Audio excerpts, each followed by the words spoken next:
Please stand for the Pledge of Allegiance. I pledge allegiance to the flag of the United States of America and to the republic for which it stands, one nation, under God, indivisible, with liberty and justice for all. All right, welcome everyone to the July meeting. Thank you again to the Town Council and the staff for postponing 1 week so that we can have everybody present. Much appreciated. We will now move into our presentations portion of the agenda, and I'll relinquish to Mayor Hushauer.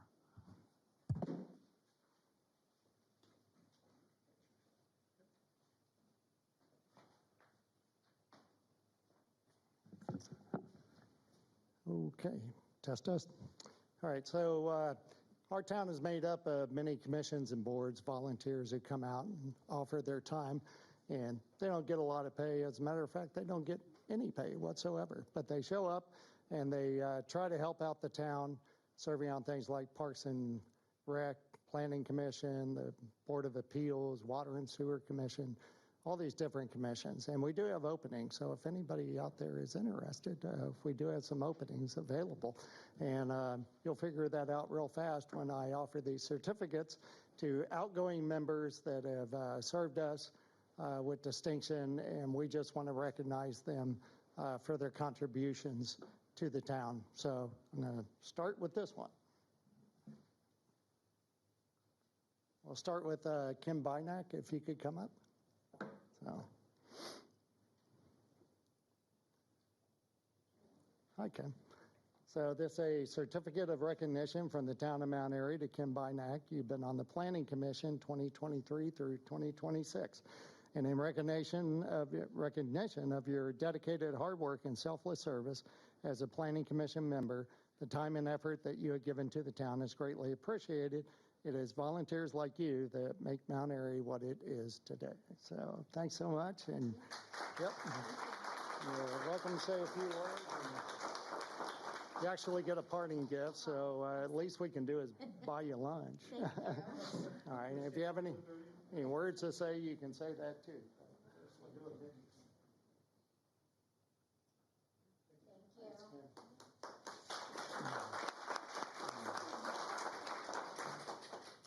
Second of all, Ryan McCulley. So Ryan has served on the Board of Parks, Recreation and Parks from 2018 to 2026. And you've been there through a lot of it, and he also helped me out on Rails to Trails from about 2013 all the way through, along with his kids who grew up helping on the trail. So we greatly appreciate it, as well as your wife who was out there. So with that, we offer you this certificate. And it's a parting gift, and you are welcome to say anything if you want to. I won't be saying that. I appreciate it.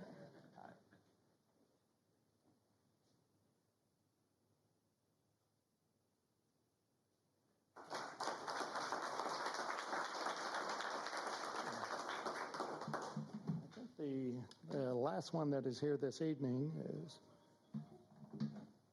Ray. So Ray Dignall has served on the Economic Development Commission from 2023 through 2026. And again, we thank you for your efforts. You're welcome to say something if you want. And if you don't, then we have a great parting gift for you. So Just thank you for why I'm on it. I really appreciate it. Well, thank you. There you go.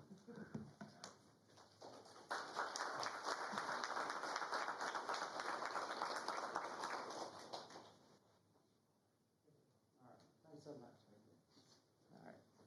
Just in case they're here and I missed him, Fran, are you out there? Fran left our Water and Sewer Commission, and Matt Elam. And if we can't get a hold of them, then we will mail this off to them in appreciation. So, all right. And that's it for presentations. So.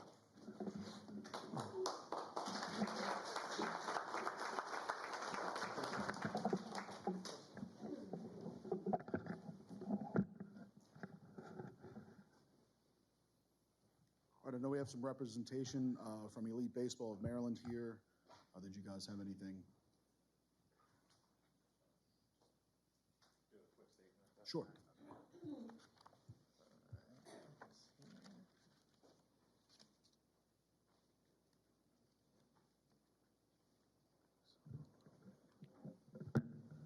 guys hear me all right?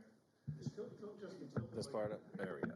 All right. Mr. Mayor, members of the Town Council, thank you for your time this evening. I'll try to be as brief as possible, but we did want to address a few of the questions that were asked of us during last month's meeting. Believe it was Councilmember Evans who wanted to learn a little bit more about the PFAS and artificial turf. Happy to report that PFAS-free turf is now widely available from multiple manufacturers. If you guys would like additional information about that, we could be happy to provide that. There was also a request for some more information regarding our proposed partnership with MEA. Unfortunately, since the public forum, we haven't had the opportunity to have much of an extended conversation with anyone from MEA. It would appear that they'd be waiting for probably this process to play out a little bit more before discussing what that partnership would look like. That said, we did want the council to understand exactly what we are trying to propose. Our plan would be to provide 2 natural grass baseball fields, which could also be used for other sports, that we would build and maintain entirely at our expense. MEA would have first priority for scheduling on those fields and can use them as they wish at no cost. For our project to be successful, we need to develop an area that can accommodate 6 artificial turf fields. We've always viewed the remaining property as an opportunity to be developed in a way that benefits the whole surrounding community. We are completely open to expanding the amount of open space deeded back to the town and allowing the town to determine the best use of that land, whether that means additional athletic fields for MEA or another public use that best serves the residents of Mount Airy. From the very beginning, we have said that we want this property to be beneficial to the town, not just our business. We simply ask for guidance on how the council believes that additional space can provide the best benefit. Our goal is for this property to become a lasting asset for the town and its residents. The third topic that we were asked to address a little bit was traffic. We fully understand that there will be both on-site and off-site improvements required as part of this project. And we will work closely with the State Highway Administration and Carroll County to implement those improvements. Those improvements could include additional signage, acceleration and deceleration lanes along Watersville, and dedicated turn lanes and signal improvements at the intersection of Watersville Road and Route 27. We also recognize that there are operational measures we can implement to further reduce traffic impacts, including staggering game time, starting of game times, limiting parking passes to 1 vehicle per family, discouraging unnecessary trips in and out of the site during events, and perhaps most importantly, using parking lot lift gates to control the rate at which vehicles exit the complex. At this stage, however, we have heard statements that traffic will be unacceptable or unbearable. We understand that if this property is annexed and proceeds to the site plan stage, we must satisfy every requirement established by the state of Maryland, Carroll County, and the town of Mount Airy. We are confident this project can be designed to meet every one of those standards. If the town has additional expectations beyond those already established in its code, we simply ask that those standards are clearly defined. Once those standards are defined, we are confident we can develop solutions to meet them. In closing, we understand annexation is only one step in a much larger process. At this stage, the question before you is not whether every detail of the project has been finalized. The question is whether annexation of this property is appropriate for the town. We believe it is. This property has already been identified in the town's master plan as part of the future growth area, and the Carroll County Commissioners voted 5-0 in support of the annexation. We also ask everyone to remember that the process does not end tonight. If the concerns raised by citizens ultimately prove to be valid, for example, if traffic truly does become so severe that residents could not safely leave their driveways, then this project will not receive site plan approval. The town has a process in place for exactly that purpose. Its code exists to protect residents from development that would negatively impact their quality of life. At the same time, it allows projects that meet those standards to move forward. Throughout this process, we have been transparent. We have responded to every request that the town has been made of us, and we have consistently demonstrated our willingness to work with the town. We intend to continue doing so through every stage of the site plan process. Tonight, we are simply asking that this project be allowed to move through the process the town itself has established. Judge this project on facts, engineering, and the standards established by the state, the county, and the town of Mount Airy, not on assumptions or speculation. If this project meets those standards, it should be allowed to move forward. If it does not, the process should stop it. That is exactly how the town's development process is designed to work, and that's all we're asking for tonight. We'd be happy to answer any questions or anything that you guys might have for us right now if needed. Yeah, I mean, the only thing I would say is that we actually won't vote on this until August. Gotcha. Yeah, we just got back our letter from the Carroll County Commissioner, so we'll be approving that tonight and reviewing that, but the vote will actually happen at the next meeting. Okay, yeah, I just saw any of The timeline that we're on right now, so. okay, so Any questions, anything? All right. good to go? You're good. All right, Thank you very much. Thank you guys for your time, appreciate it. Thank you. All right, we're now on to public comment. So first up, Ms. Benekes. I know you're on a little bit of a time crunch. I appreciate it. No problem.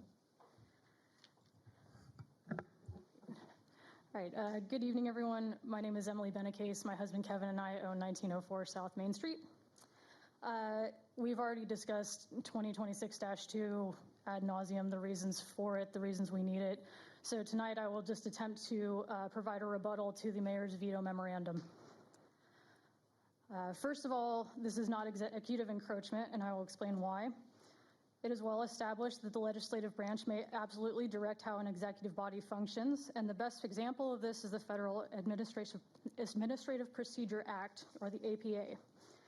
This legislation codifies how federal agencies like DOJ, CBP, and EPA conduct their business and make decisions. Although they fall under the executive branch, the president does not have absolute authority over how they function. The reason is that these agencies only exist because of an enabling statute through which the legislature delegates some of its authority to the agency. Here, the Planning Commission is analogous to an executive branch agency because it too is a delegation of legislative authority. Our Planning Commission is established by Town Code Chapter 25, Section 25-1, pursuant to Land Use Article 2-101 of the Annotated Code of Maryland, which lays out the powers, functions, and duties as delegated by the Maryland legislature. Mr. Mayor, the absolute authority that you claim to have is not now, nor has it ever been yours. The Constitution created the legislative branch in Article 1 for a reason, and the council is well within its right to codify additional requirements of the Planning Commission. I also found the attempt to say that this applies after the master plan process is complete to be an insult to our intelligence. What on earth would be the point of requesting rezoning after the master plan is complete? In our case, would we then be requesting to go back to residential after the council codified commercial zoning based on the recommendations of the Planning Commission, who claim to base those recommendations on the requests of residents? If this sounds like absolute nonsense, it's because it is. Furthermore, you seem to suggest that we should just ignore part of the town code dealing with residents' requests for rezoning if a master plan is in progress. If it's so cumbersome to pay $300 and give a basic justification for rezoning, why don't you ask the council to change it? By your logic, we should just stop enforcing parts of the town code for years at a time, because that's how long the master plan process takes. What else should we just ignore? I'll tell you what is your job as the executive, and that's to enforce the law that this legislative body passes. I look forward to ensuring that Ordinance 2026-2 is faithfully executed when the council overrides your veto this evening. I know that some of you don't care for my bluntness, but in honor of America 2050, I'll point out that this country has a rich and enduring tradition of giving folks the rhetorical middle finger when it's warranted, and I feel like it's worked out pretty well for us. I will never apologize for saying what is true, and I hope none of you do either. And I hope that you will all stand by your votes in favor of Ordinance 2026-2 this evening. Thank you so much for your time. Thank you. Yep. Yeah, when you come up, please just state your name and address for the... Hello, guys. It's Josh Marks, 1211 Conestoga Court in Mount Airy. Two things, and we'll try to be really brief. First thing is air sirens. You know that I promoted the air sirens. We got it in the budget. We're 2 weeks away from young Mason, who passed away, his anniversary. And, the legislature got Mason's Law passed in 7 months. I don't expect that we should have to wait that long after a year for the air sirens. As I talked to Mount Airy, to Larry tonight, I'm going to set up a not-for-profit through the Community Foundation of Carroll County to accept donations, which will give tax-deductible receipts for those people who are willing to donate. That's the only way you're going to get this done. And after we get the air sirens done, we can use it for the Flatiron building, or you can use it for even the police station. But I'm willing to step up and do that. And I will need people to help me. I'll need a liaison to the council to join me on that. If anybody's interested in doing that, Larry has my email, hunter1061@gmail.com if anybody's interested. But I think we can get it done. I think we can get it done really fast. We just need the RFPs. And I don't know if you did the RFPs yet, Barney. You're doing the RFPs for the manufacturer's sirens? Okay. So you tell me the grants are filed, waiting for the RFP for the manufacturers. I'll get you the money. And I know we got $12,000 sitting in the general account, as you told me. Okay, so that's a good thing. Moving that along, for the proposed amendment tonight, I do ask that you do not veto it. And I'm just going to tell you, for those of you who pay attention in national news, you know that last Friday night at midnight, they passed the National Affordable Housing Act. And they are going to supersede local control to promote affordable housing, something that this community can't take. The infrastructure is not here, let alone the thing for the soccer fields, but the infrastructure for water and electric and roadway, it's just not here. Please implement the procedures and let those zoning double checks be there. If it's imposing a little bit more on those people that are developing, that's the way it is. I know in New York State, I had a part-time job at DEC, and I will tell you I did environmental impact statements, and I know what people paid. We're not that far apart. So please consider it, please. Okay? And I thank you for letting me speak. Thank you. Yes, sir. Good evening. Steve Lichtman, 3922 West Watersville Road, not within the town limits of Mount Airy. But I'd like to speak on the baseball situation once again. I come here tonight without a helmet, without a baseball. It's just me. Of course, last month we had the public comment session, and everybody had positive public comments. People, of course, are not in favor of this.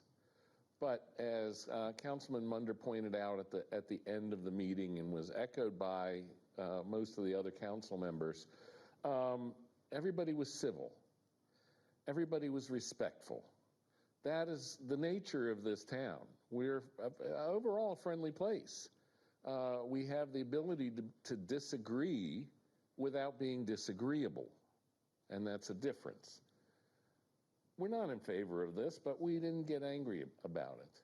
Unfortunately, the only negative comments came from the applicants. And I rewatched the video afterwards as I was thinking about it. They objected to the planning committee process in general. They had a lot of comments about the planning commission. Okay, the Planning Commission, as Mayor Hushauer pointed out, is one of several town commissions that's made up of volunteers. These are people who are working hard on behalf of the town, trying their best to follow the law and follow the regulations and come up with an answer. And of course, the Planning Commission recommended against it, and I can't expect that the applicants would be happy about that. But they had negative comments about it. They accused them of misinformation. They accused the Planning Commission and town residents of having unfounded fears. They brought up threats. They made threats if this property wasn't annexed. They said they would build it anyway. I don't know how, but okay. But if they did, it wouldn't include berms to prevent noise. It wouldn't include public fields. It would exclude Maya, which, by the way, the Maya president who was here last month had not heard about that at that time. Now, we heard tonight, of course, they have a little more of a proposal. They would build closer to the property lines. Those are threats. They talked about Planning Commission overreach. They talked about inaccuracies and muddying of facts. That was a quote from their comments. that the Planning Commission was sarcastic, that they were not valuing the data, that they prioritized Nottingham over the rest of the town. Well, Nottingham and those of us who live there are the ones most affected by this. They accused the Planning Commission of fabricating facts. That was another quote that I saw from watching the video. They said, what happens if the carnival grounds are sold? Implying that there would be no baseball fields if they don't build this and the carnival grounds are sold. Well, most of you know I'm a member of the fire company, so I can't comment about that specifically because I'm not in a position to comment on behalf of the fire company, and I want to make that point very clear for anybody listening or watching. But I will address this to you this way. When's the last time you had a conversation with anybody about selling the carnival grounds? Think about that. They also, there's one other complaint that hadn't been really addressed. They brought up the point of noise and the decibel levels. They said that it was comparable to normal conversation. Well, that's great, but who wants to go to bed with people having a normal conversation in your bedroom? And that's where it's going to be, okay? What effort have these people made to actually contact the residents of the town who have issues? They haven't made any effort to contact me, and I'm right next door.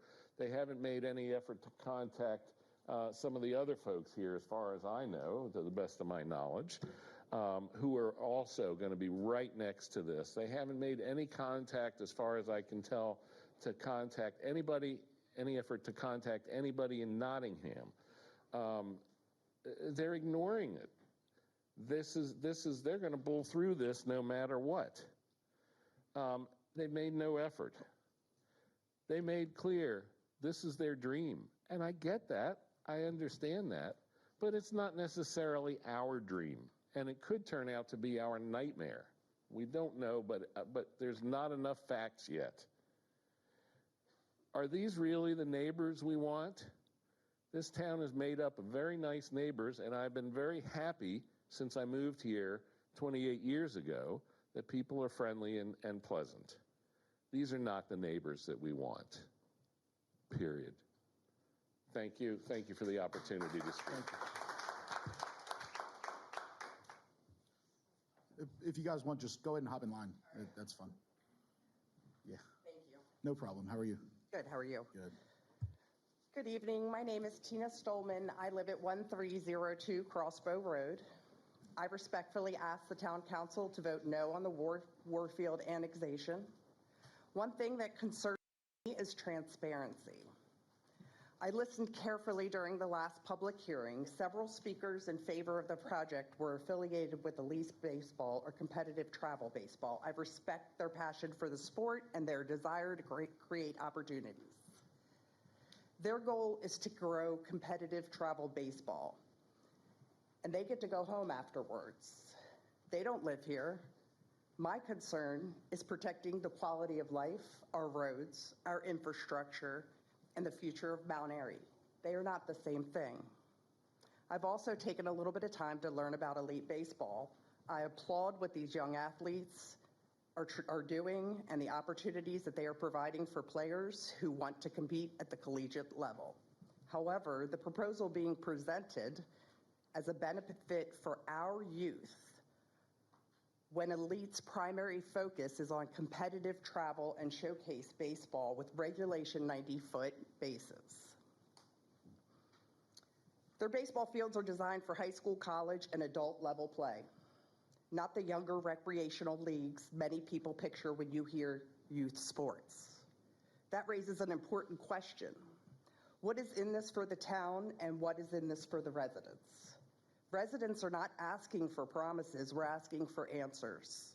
Before annexing 51 acres, residents deserve complete answers. Why 1,135 parking spaces discussed at town hall meeting in Mount Airy, but was reported at the Carroll County meeting, 500 to 600, we're not quite sure. Where is the independent traffic study? Where is the independent economic impact study? Who pays for future road improvements? Who pays for increased police, EMS, and infrastructure demands? What is the actual net financial benefit to Mount Airy after accounting for all of these costs? A no vote does not stop future development. It simply allows any future proposal to continue through Carroll County's review process until these questions are answered. You're not deciding whether baseball is good.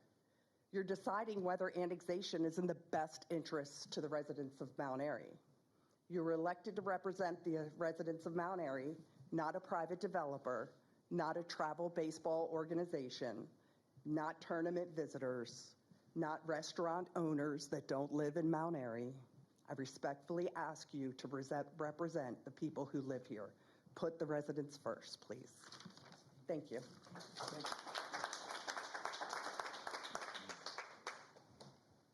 Good evening. Good evening. My name is Elizabeth Gillum, and I live on Kings Forest Trail in Mount Airy. I'm a professional transportation designer, and tonight I'm speaking simply as a resident, a mother, and someone who chose Mount Airy because of its small town character and quality of life. Throughout this discussion, I've heard a reoccurring theme that if the town denies annexation, the county will simply approve the project anyway, and the town will lose its opportunity to influence the outcome. Respectfully, I don't believe that should be the basis for your decision. No one can say with certainty what Carroll County would do. Any proposal would still have to go through its own review process, public hearings, and technical evaluation.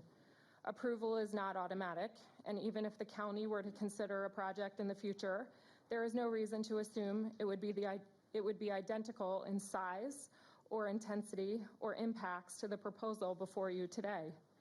More importantly, residents don't lose their voice simply because of the project moves to another jurisdiction. We will continue to participate in public hearings and advocate for our town, just as residents do across Maryland every day when projects affect their communities. My concern is that council could be making a permanent annexation decision based on speculation. The question before you isn't what might happen someday. The question is whether this annexation and this proposal are the best long-term interests of Mount Airy. I remain concerned about traffic impacts on Watersville Road and 27. I worry about the definition of improvements that were just mentioned by Elite Baseball. I don't believe that an improvement is when you are widening a road and taking people's property for your benefit. Particularly, I am concerned about a tournament-style sports complex where traffic patterns are difficult to predict. I worry about safety for residents, cyclists, and families, and about placing a regional commercial destination in an area that has long been rural and residential. I ask that you evaluate this proposal on its own merits, not on the fear that something else might happen if you vote no. If annexation is not in the town's best interest today, then I believe that should be enough reason to deny it. My family and I respectfully ask you to vote no on the annexation of Warfield property for the proposed commercial elite baseball complex. Thank you. Thank you. Good evening. Good evening. Excuse me. Okay.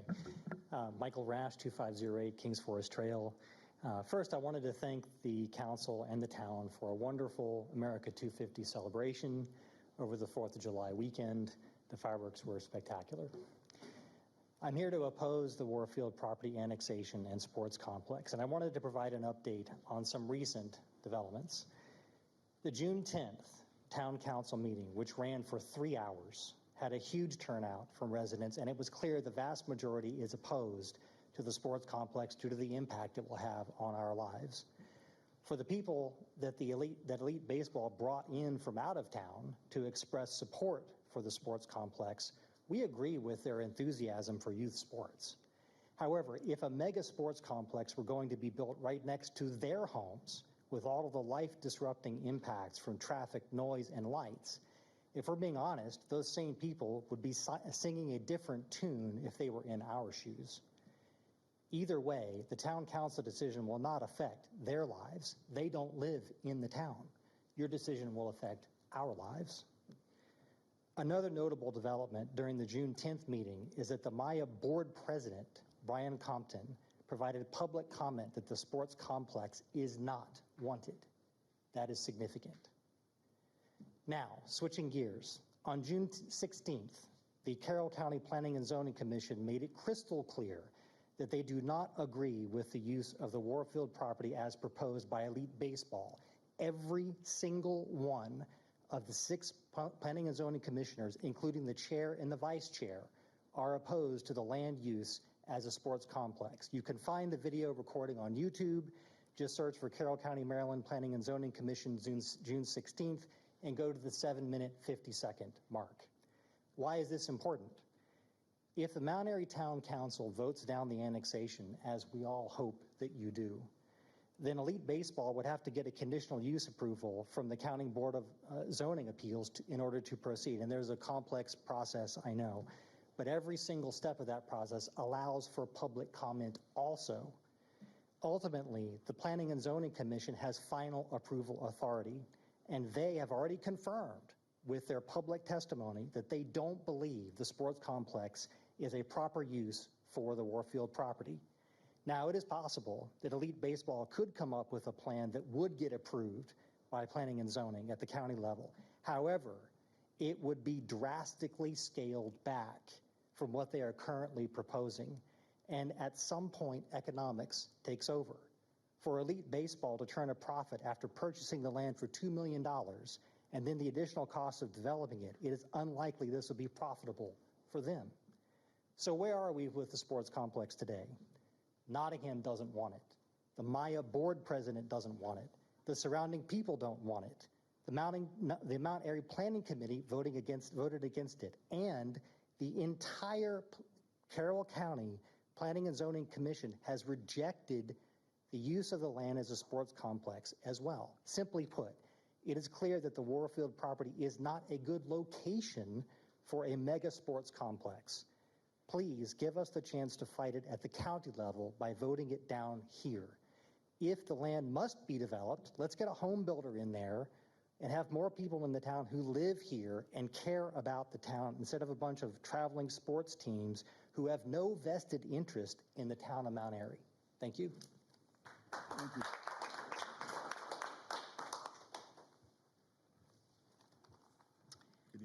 Hello, I'm going to read the letter that I sent to you from June the 28th. Hopefully you already read it, but you're going to hear it now.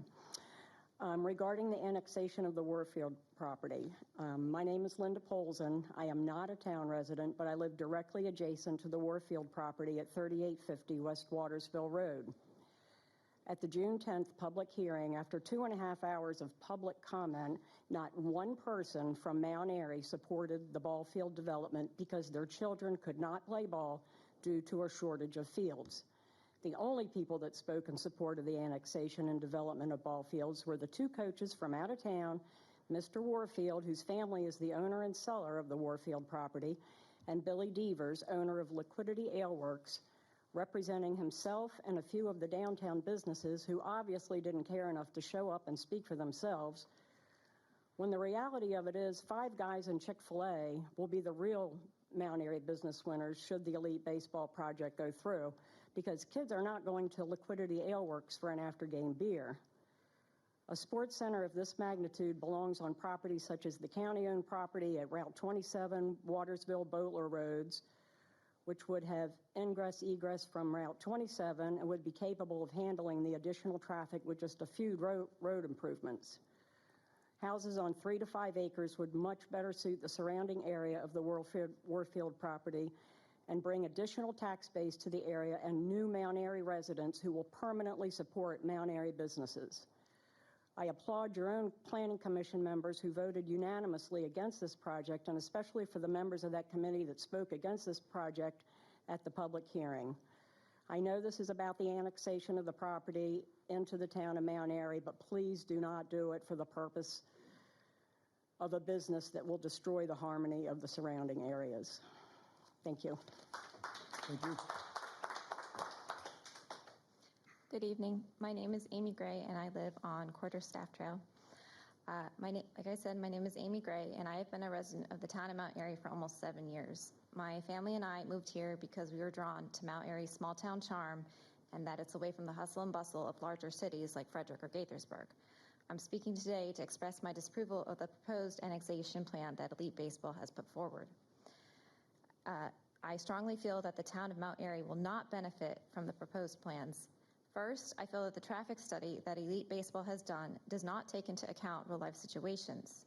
As many of you may know, the Mount Airy Fire Station sits across Route 27 from Watersville, where the baseball park is being planned to be built.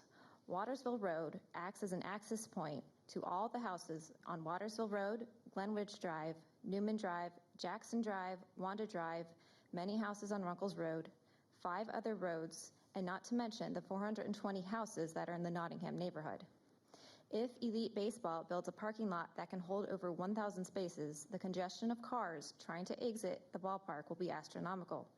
Watersville can simply not hold all of that traffic of the cars trying to enter and exit the ballpark, and at the same time allow for emergency services to get through to a call on those roads and return to the highway in a timely manner.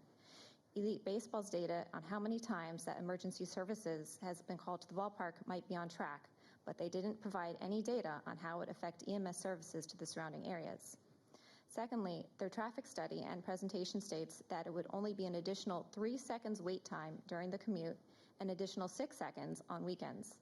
I think if you want to get a better idea of how the traffic might flow would be to watch a projection of traffic exiting a similar situation, like when Mount Airy, town of Mount Airy exits the firemen's carnival grounds after like the fireworks. It'd probably be about that big. Also, Watersville is only a 2-lane road, it's only a 1-lane road, whereas a Twin Arch, it's a 2-lane road. I'm sorry, I'm getting my numbers mixed up here.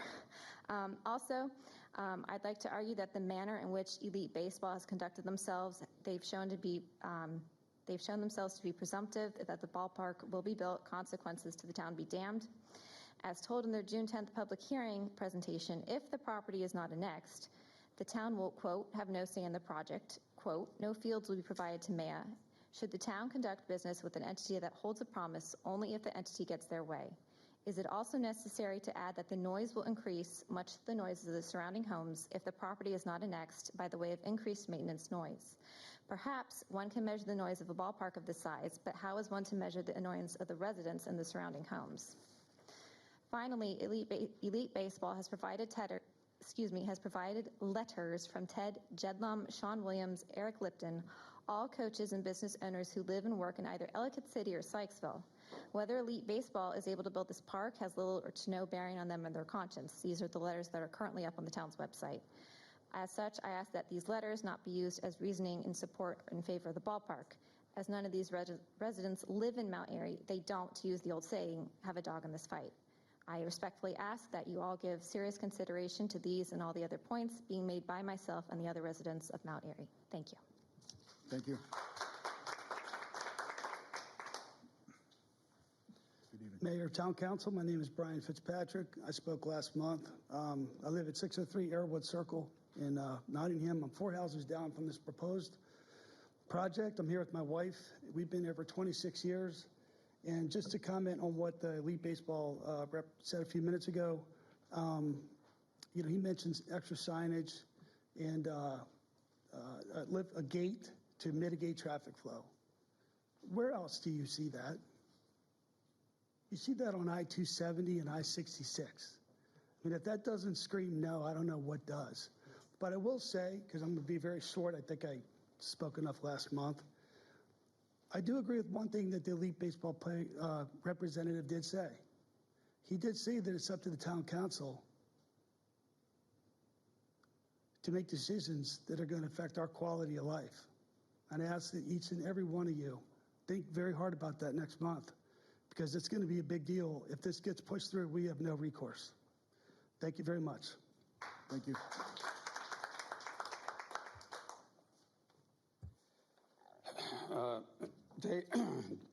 Dave Pyatt, 705 Park Avenue.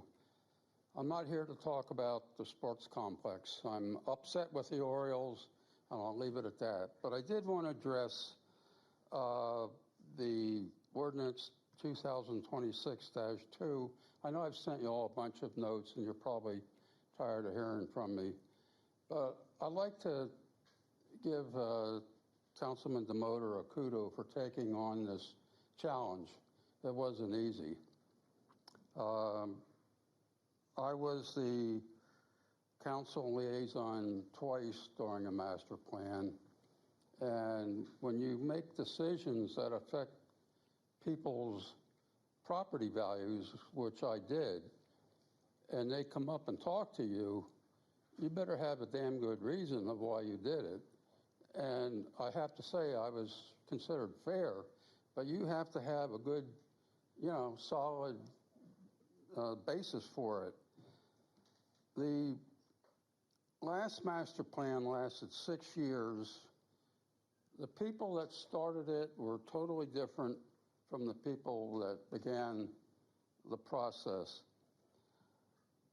Around 2022-23, they decided to tackle the rezoning requests.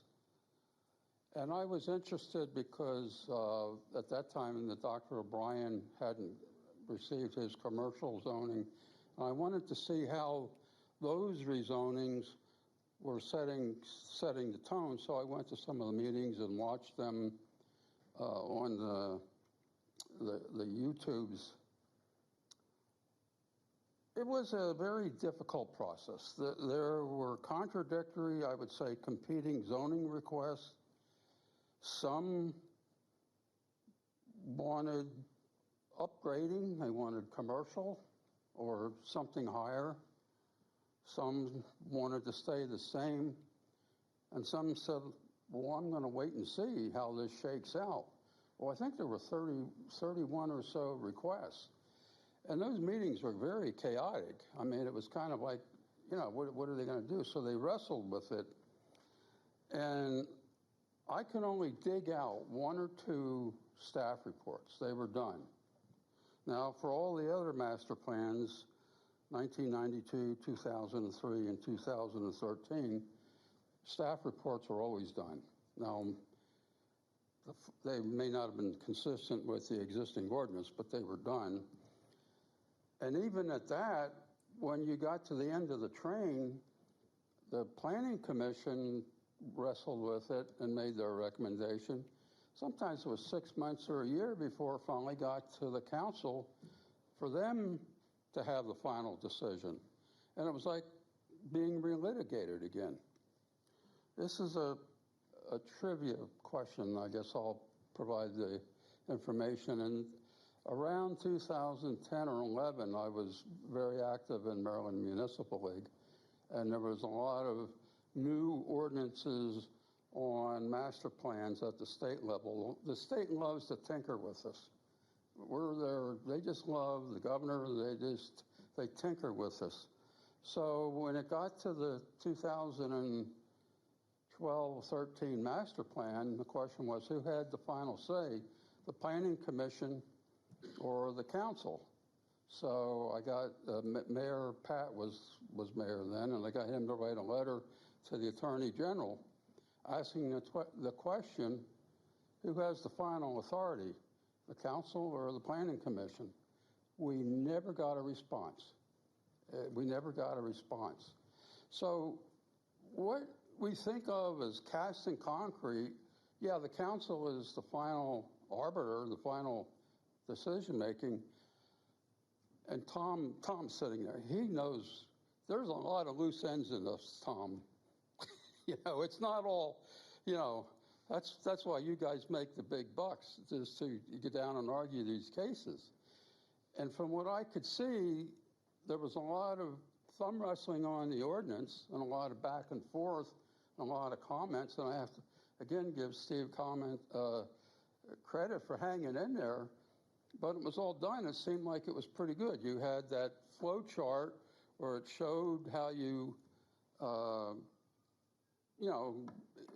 it flowed through, and it was sort of formalized. You had to go through that process, and it kept the staff report is kind of like this thing that wiggles through the master plan.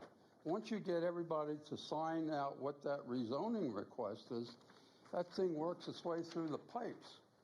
And when you get to the end, there's some continuity.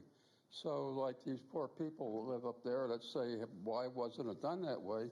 You have something that says, this is the agreement, and it was all done according to this ordinance, and there it is. It may not be perfect, and I have to say, sometimes these are difficult decisions. I wouldn't want to be the one that has to say why this house is this and why that's that, but that's what's the job of the planning staff, to come up with some rationale. So at least you can say, this staff report is, that's how the zoning is decided. So after I read the ordinance, and I suspect, Tom, you had a hand in it, is that true? Dave, we're not a back and forth. This is public comment. Okay. And you got about a minute. Okay, my opinion after going through what I went through and describing, my opinion was that there was a significant risk reduction in litigation besides having the benefit of accountability and traceability of why things were, you got the both. It's a tortuous process, but you have more legal protection and more accountability. So, I mean, and it took me a while to get there. So anyhow, that's my piece. Thank you. Hello, I'm Heather Wallace, a town resident. I'm here to support Ordinance 2026-2. I believe it creates a more transparent, consistent, and accountable rezoning process. Rezoning decisions have a lasting impact on our town. They affect land use, traffic, infrastructure, and the character of our community. Those decisions should be made in a way that's clear, consistent, and easy for residents to understand. This ordinance doesn't give the town any new authority, and it doesn't tell the Planning Commission or Town Council what decision to make. It simply creates a consistent process and makes sure the reasons behind those decisions are documented and available to the public. I also believe these requirements belong in an ordinance, not just an internal policy. Policies can be changed without the same level of public involvement. An ordinance creates clear expectations that remain in place unless they're changed through a public process. Having served on the Planning Commission, I've seen that the detail in rezoning staff reports is often fairly limited. For decisions that can shape the future of our town, I think it's reasonable to expect a more complete analysis and a well-documented report. That's not overreach, it's good governance. And for those reasons, I encourage another favorable recommendation. Thank you. Thank you. Good evening. My name is Kim Benek, and I am a town resident. I am hoping that you guys all stick to approving the ordinance put forth upon you and continue with this ordinance as it is well needed. I would also like to quickly touch on the Warfield property that I was not there during the vote or the recommendation from the Planning Commission for the annexation. I would annex it in because as a town council, you guys have more governance to put what's there, what should be there, and what should not be there.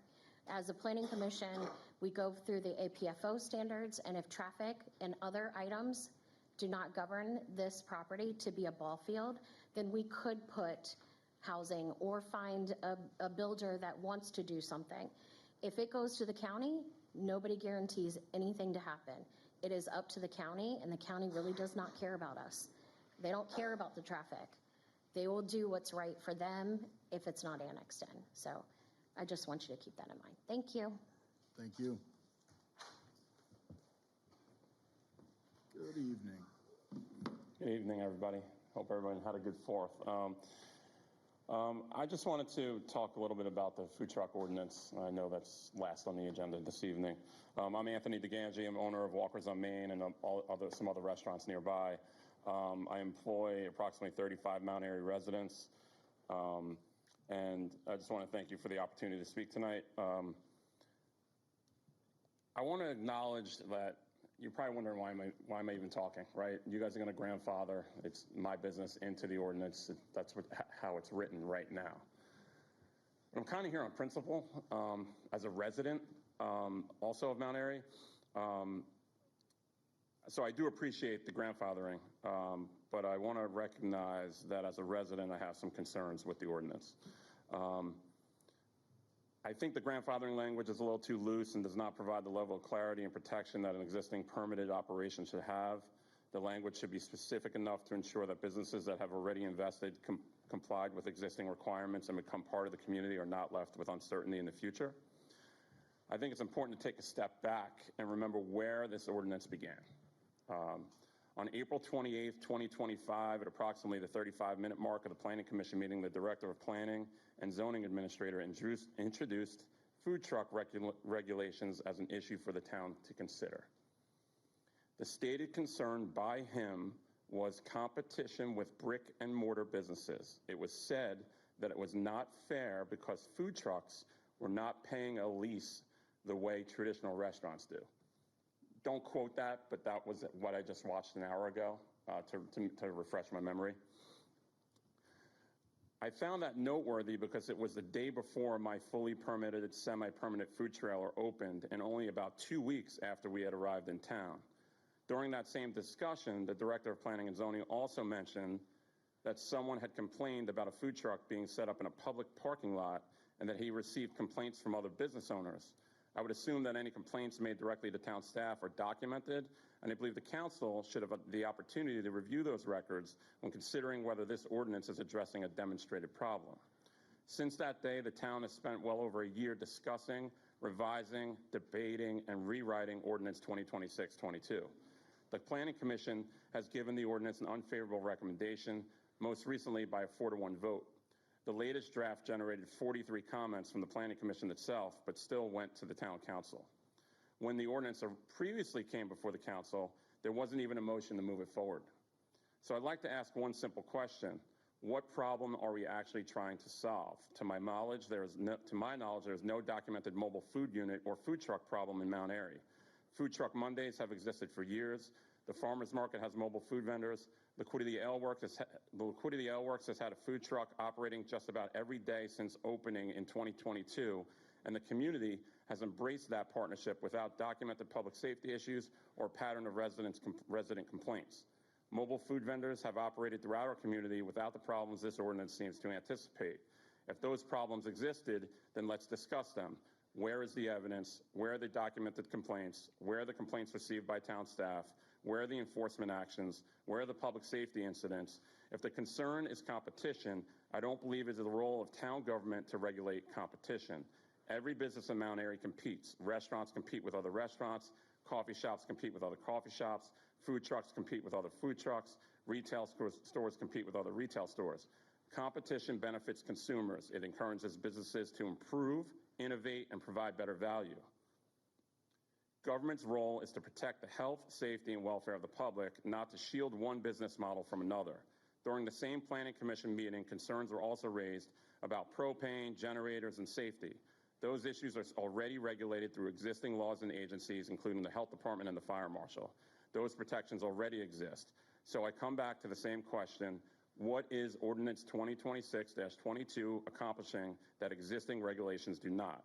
I respectfully ask the Council to consider whether Ordinance 2026-22 is responding to a demonstrated public need or creating new regulations for a problem that has not been shown to exist. Mount Airy has more pressing priorities: water quality, infrastructure, annexation, economic development, planning for future growth. Those are the issues that deserve the Council's time and attention over the last year. I respectfully ask you to really think about this ordinance as written, and that's all I have. So, thank you. Thanks, Anthony.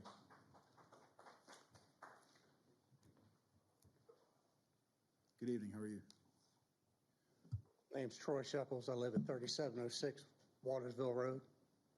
I'm directly impacted by this ballpark situation. I came tonight to speak about the water situation that you would run into if you were to vote yes. As you know, last week was one of the hottest weeks we had, or week before. This week we're getting ready to go into another hot week. You're looking at about 165,000 gallons of water per week in the hot time up to 235,000 just to get a half inch of rain on an acre. We all know they're going to want to keep the turf fields, not the artificial turf. Pristine, nobody's going to want to rent beat up ball fields or shoddy looking ball fields. They're a for-profit business, so they're going to try to keep, I would assume, looking pristine. So now, mitigate that through your hot times, times that 165 to 235 for 4 weeks. There's your water usage. A little background with me is I do work for a water company down the road. We're the 8th largest. I'm not going to mention who because I'm not speaking on behalf of them. But I am familiar with what the ballparks use. We have Albany Boys and Girls Club in our district. We also have the soccerplex out on Schaefer Road in our district. They use a lot of water to keep the ball fields up. They're going to be adding fertilizers, pesticides, all kinds of chemicals. In turn, they'll have to water them in. So there's extra water. With that gallons I just gave you in the hottest times, you're looking at about 85,000 on normal if we had normal rainfall a week to get a half inch of rain, measurable with water. I just don't think it's in town's interest to annex this in. That's all they want is your water. Yes, there are 2 wells on that property. I happened to be around when those wells were dug. The only reason there aren't houses out there now is they couldn't get enough for one house, much less for the 4 houses they wanted to build at the time. The developer, you know, he backed away from it, walked away. So I just hope you vote no on this. I don't want to see the residents impacted. We all know the water bills will go up. I know you have a big well, and I know you have it down now, pumping low. But I think it would be more of an impact, and you would have to go to MDE and up your water permit. I do know that. So please vote no on this. Thank you. Thank you, sir.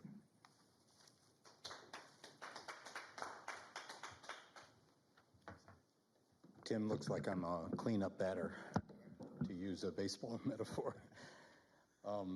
Good evening, Mayor and Town Council. My name is Ralph Ginn, and I'm a resident of the town residing on Kings Forest Trail. You've had a lot of information brought to you for consideration regarding the Warfield annexation. I mean, there's been a tremendous amount of information. What I want to invoke tonight is a possible legal question.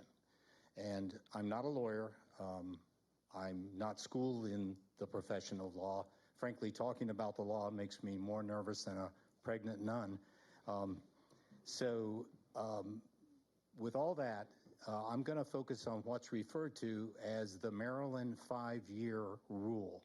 And all of the information that I'm going to afford you here is derived directly out of the Maryland Municipal League Handbook for Municipal Annexations, the MML Municipal Annexations Handbook.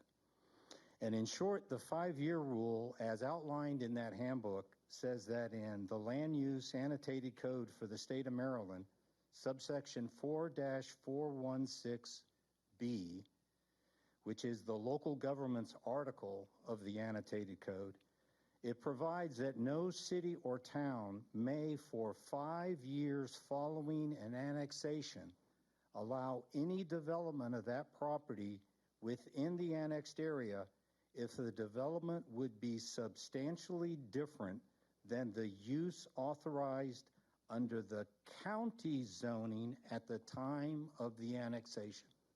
So let me break that down for you. And the key here is it's referencing the baseline county zoning. So if we apply that rule and we look at the existing baseline county zoning, which is annotated as R40,000. R40,000 means under the county law that each dwelling should reside on at least 40,000 square feet of lot. That's roughly an acre. It's actually 0.9 acres. It's very compatible with our R1 code, which is why it's reasonable to look at R40,000 migrating in the petition to R1, okay? So the R40,000 code states that there are permitted uses under the county code. Of course, as you would expect, single-family dwellings are among those roughly 8 permitted uses.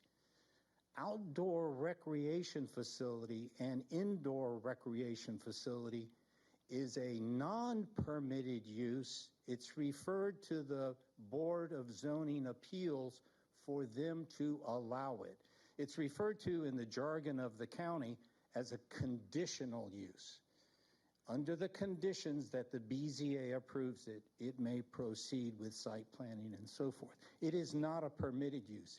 It is substantially different than the allowed use under the current county zoning. So what I'm saying here is that the 5-year rule by the state makes it clear that no development may occur on the annexed property if the proposed use, quote, would be substantially different than the use authorized under the current county zoning. So let me close. I'm arguing that since a conditional use under R40,000 satisfies the definition of, quote, substantially different than allowable use, then if this annexation were approved by the council, there would be no development on that property for 5 years. And therefore, we can conclude there would be no immediate benefit to this town nor the youth in this town. Thank you. Thank you.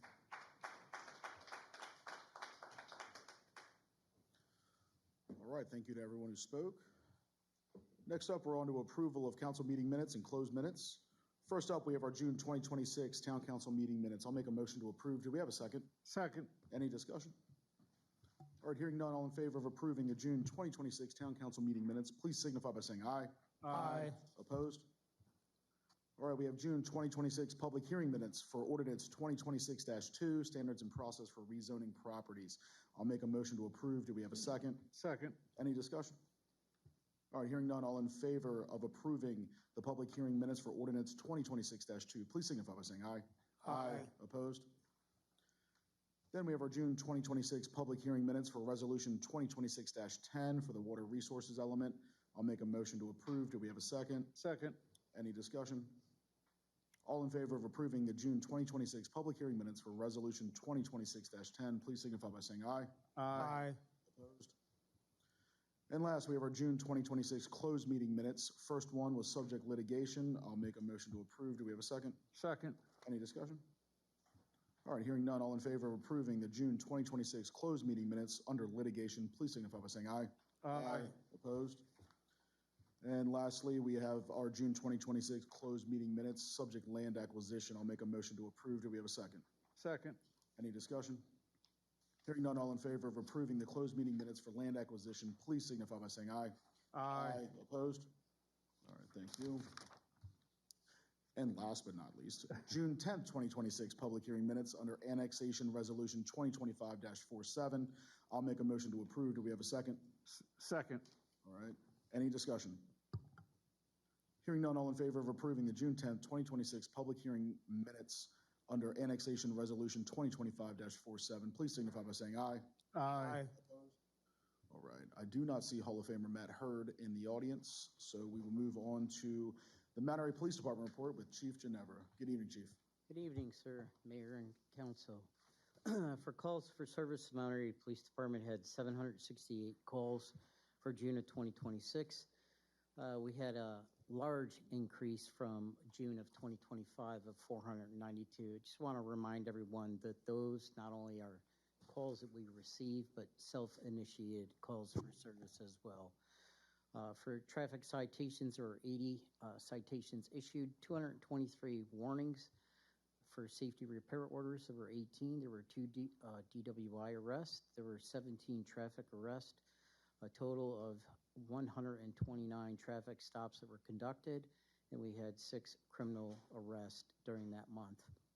For training, K-9 Officer DeAngelis and his partner Airy They were invited by the United States Secret Service. They participated in a 3-day event for canine paramedicine, which was a nice event. There was a picture in there. I'm a little jealous. He got a nice picture in there with the Secret Service with some presidential motorcade. So it was kind of neat for him to participate in that. For recruitment, we do have a deputy chief that will be hopefully starting in August. He just needs to have his certification for firearms and a separation from his current department. I know I have it noted in here too, lateral police officers that has changed. We are now down to one. One rescinded his application that was just recently found out. For our community outreach, we did participate in the 4-County Carnival. Again, a good event. They weren't rained out as much as that we thought in the past years. For June 9th, we participated as our annual thing with the Special Olympics Torch Run. Myself, I biked from Tawnytown to McDaniel College, and Canine Officer DeAngelis and Officer Wright participated with our sponsored athlete, Derek Long. Again, a great event. Those officers there, along with our athlete, they ran about 4 miles. So good job to those guys. We did receive some speed complaints in the Mount Airy area, that specifically Prospect Road. Overall, for the speeding complaints, there were during different hours of the day for the complaints that received. 10 warnings were issued for speeding and 1 citation was issued. And also there were some complaints of the Jimmy Cone, possibly for dirt bikes. Included in your packet is some information on e-bikes and the certain specifications as well of what it is. Some of those bikes, they do look like dirt bikes. But again, if anyone has any questions, please contact the Mount Airy Police Department and we'll investigate that information. And just as a noteworthy arrest, June 13th, Officer Gebhardt and K9 Everts with his partner Paisley, they conducted a traffic stop and recovered 17 grams of suspected cocaine. The driver was arrested and charged accordingly. That's an approximate street value of ranging from $1,000 to $1,700. I don't have anything else. Does anyone have any questions? Question, Mayor? Just quick comment on July 2nd and July 3rd and the weekend. I mean, you guys did a fabulous job, and I can't imagine how much sweat came out of your bodies on those days. So thank you so much for that. And I know the Firemen's Carnival's coming up, and you guys will be out there for that, and you supported the last community carnival. So you guys are really doing a lot for us, and that's on top of all the law enforcement and everything you do every day. And I just greatly appreciate it, and I'm sure I speak for everybody here, but they can say it on their own if they want. Yes, thank you. Absolutely. I'll second what the mayor said about your extra duties at the Carnival, 4th of July, and everything else. So thank you again, and I'll be looking forward to seeing you all during the Firemen's Carnival next week. Thank you again. Thank you. Any further questions? Just quickly, just a public thank you and shout out for vested interest. In your packet here, the vest was donated for Airy, I think this is, yeah? Sure. So just a really interesting nonprofit. Shout out, there are plenty of animal lovers and supporters of our police department. So vested interest looks like a great organization that has helped us out and would welcome donations. Yes, sir. Thank you. All right. Thank you very much. I do want to commend you on adding this e-bike stuff in here. It hits kind of home to me and Tim because one of our own, had an accident and is in really bad shape right now. But to educate people on these e-bikes, you see kids flying all over the place, most of them not wearing helmets. So it's very important to bring that to light. So thank you for putting that in there for us. Yes, sir. All right, thank you guys very much. Next up, we're up to mayor, council, and staff reports. First up is our mayor report, Mayor Hushover. All right, thanks so much. First of all, Mount Airy recognizes that we're celebrating our nation's celebration of 250 years as a beacon of freedom throughout the world. Following a great 250-year parade and fireworks display, Our next event will be burying the 250-year time capsule, and I don't know that the cameras can pan to it, but it's sitting out here on a chair. That's what's going to be buried down in the ground on August 29th, and during the Celebrate Mount Airy event. And that time capsule will be underground under a stone for 50 years to be opened up at the nation's tricentennial in 2076. So between now and then, we're going to put items in there. The council's welcome to write letters. If you want to put a letter in there that could be read in 50 years, and if anybody has ideas of things that can go into that, we already got a handful of things in there. We're putting in the Historical Society's cookbook, a copy of the history of Mount Airy, and things like that. So, so that's coming up.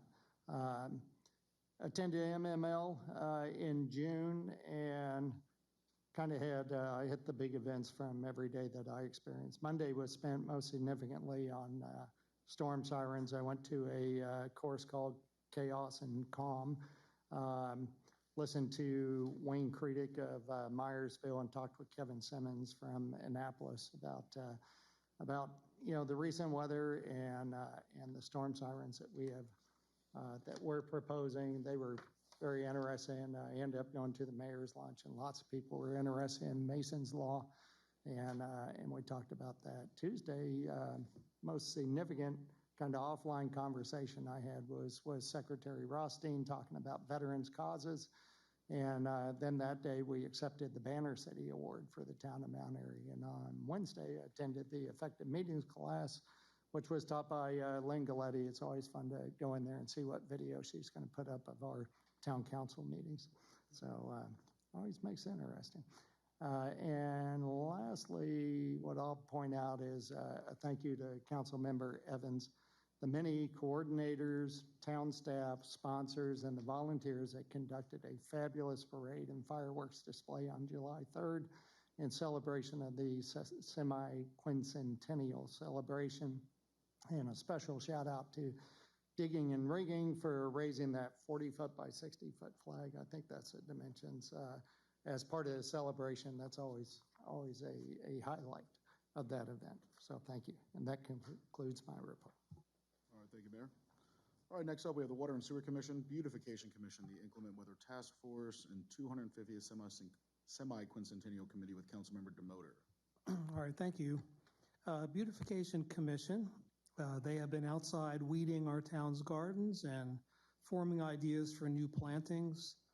They did a lot of work at Vest Pocket Park, cleaning up the beds and moving and trimming the rose bushes, and they recently put down a fresh coat of mulch at Wildwood Park. They also spent time decorating for the town for its America 250 celebrations. The Commission's next meeting is scheduled for July 21st. Water and Sewer Commission, over the last 2 months, the Commission's meetings have broadly focused on various topics to include the review and status of the water resources element for Carroll County, which the Council recently approved, efforts to resolve differing approaches being used to calculate water capacity yield and the status of the town's water supply, some pumping issues associated with several wells, and water quality monitoring for PFAS contamination and payments the town has received as part of the class action lawsuit against companies alleged to have contributed to the PFAS contamination in municipal and other water systems. The next meeting of the Commission is scheduled for August 5th. So my next notes here. Inclement Weather Task Force, we last met on May 20th. We will be meeting again on July 23rd to hopefully finalize our approach and process for two urgent needs. First, to finalize and execute a request for proposals or other mechanism for actually acquiring and then installing a weather alert siren system for the town. And then secondly, to nail down the process in terms of forms and funds and such we need to set up for receiving donations from local businesses who wish to provide a donation through a tax-exempt process. So time is of the essence on both of these actions, and we look forward to working on those at the next meeting. And then the America 250 Task Force, you heard from the mayor. We had a wonderful and a very hot America 250 celebration with our American Spirit Parade on July 2nd and the fireworks on July 3rd. I want to thank everybody who came out to participate and enjoy the events, everyone who donated their time, talents, and financial resources through donations to make these events happen. I did want to ask, Council Member Evans is going to be modest, but he played a major role in organizing the fireworks celebration and getting donations and such. I don't know, Jason, did you want to speak to any of that, or? I was going to just give a big thank you at the end of my EDC. Okay, very good. I wanted to make sure I gave you a shout out for that. I did want to note, and it's posted on the town's website, I did want to highlight that exposure to bats was reported at the Mount Airy fireworks, and that affected individuals should contact their local health departments. And there was an announcement made on July 8th by the Carroll County Health Department. They said they received several reports of people having contact with bats at the fireworks. On Friday evening, the bats flew out of the tree line and near people around 9:30 p.m. when the fireworks first started. And the health department is asking anybody who had known or possible contact with a bat to call their local health department for a rabies risk assessment. So that is something that got put out by Carroll County Health Department. It's posted on our town website, and I wanted to make mention of that. So that concludes my report, and thank you. All right, thank you. Next up, we have our Planning Commission with Councilmember Kelly. Thank you. So the Planning Commission met on June 29th. Our Carroll County liaison had a few things to note. The 2023 Water and Sewer Master Plan was approved by the county, and since that meeting, a public hearing for the water resource element has been set for July 16th. Regarding the Warfield annexation, Ms. Fawcett reported that at the June 16th meeting, the Planning and Zoning Board generally supported the annexation but had concerns over its use. And then we'll be discussing the commissioner's comments letter later that we just received, but she also reported that their comments were delayed from the June meeting to July 9th. And like I said, we just received that, so we'll be discussing that later this evening. A few other things to note. At the June 29th Planning Commission meeting, signage was approved for McAllister's Deli. The use of LED displays was approved with conditions for Liquidity Ale Works. The static signage will be placed in the sign boxes on the front of the building. A favorable recommendation was passed on to the Board of Appeals for an in-home daycare in the Summit Ridge neighborhood. An additional carrier for the North Water Tower Cell site near Wagner's was approved with conditions.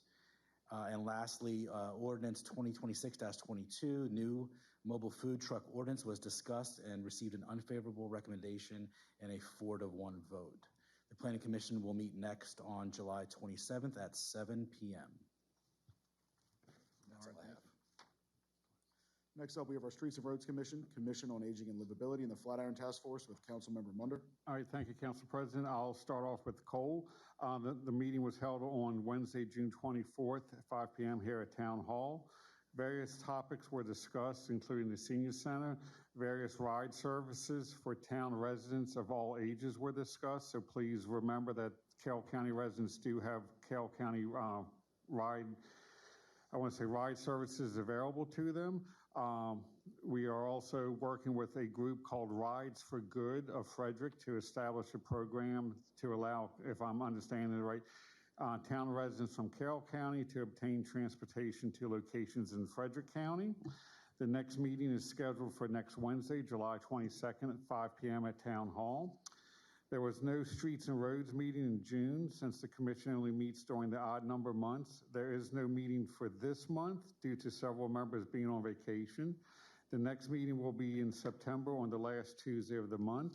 The only update I have for the Flatiron Task Force is mentioned in the mayor's report regarding the various, looks like the various grants that we have received from I want to say state organizations awarded in the Historical Society. And if you've noticed, we have started gutting the interior of the building just for future planning purposes. Thank you. And that concludes my report. Thank you. Thank you. Next up, we have the EDC and the Recycling and Sanitation Commission with Council Secretary Evans. Thank you, Council President. Sanitation met in May. We were greeted by J&J to discuss their merger with Apple Valley. It was a good conversation. Nothing was really set to change except for the merger. Shred and battery event was discussed for 2027. That will be on April 24th, tentatively 2027. Electronics recycling, we will not have an event in the fall. Instead, we're going to wait until next spring due to the dwindling amount of stuff that we got. And then yard waste pickups, we have a bunch left in 2026. We have July 25th, August 8th, August 22nd, September 12th, September 26th, October 10th, October 24th, November 7th, November 21st, and December 12th. These dates are also posted on the town website.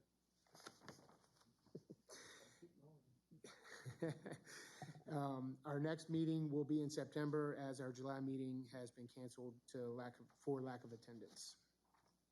On to EDC.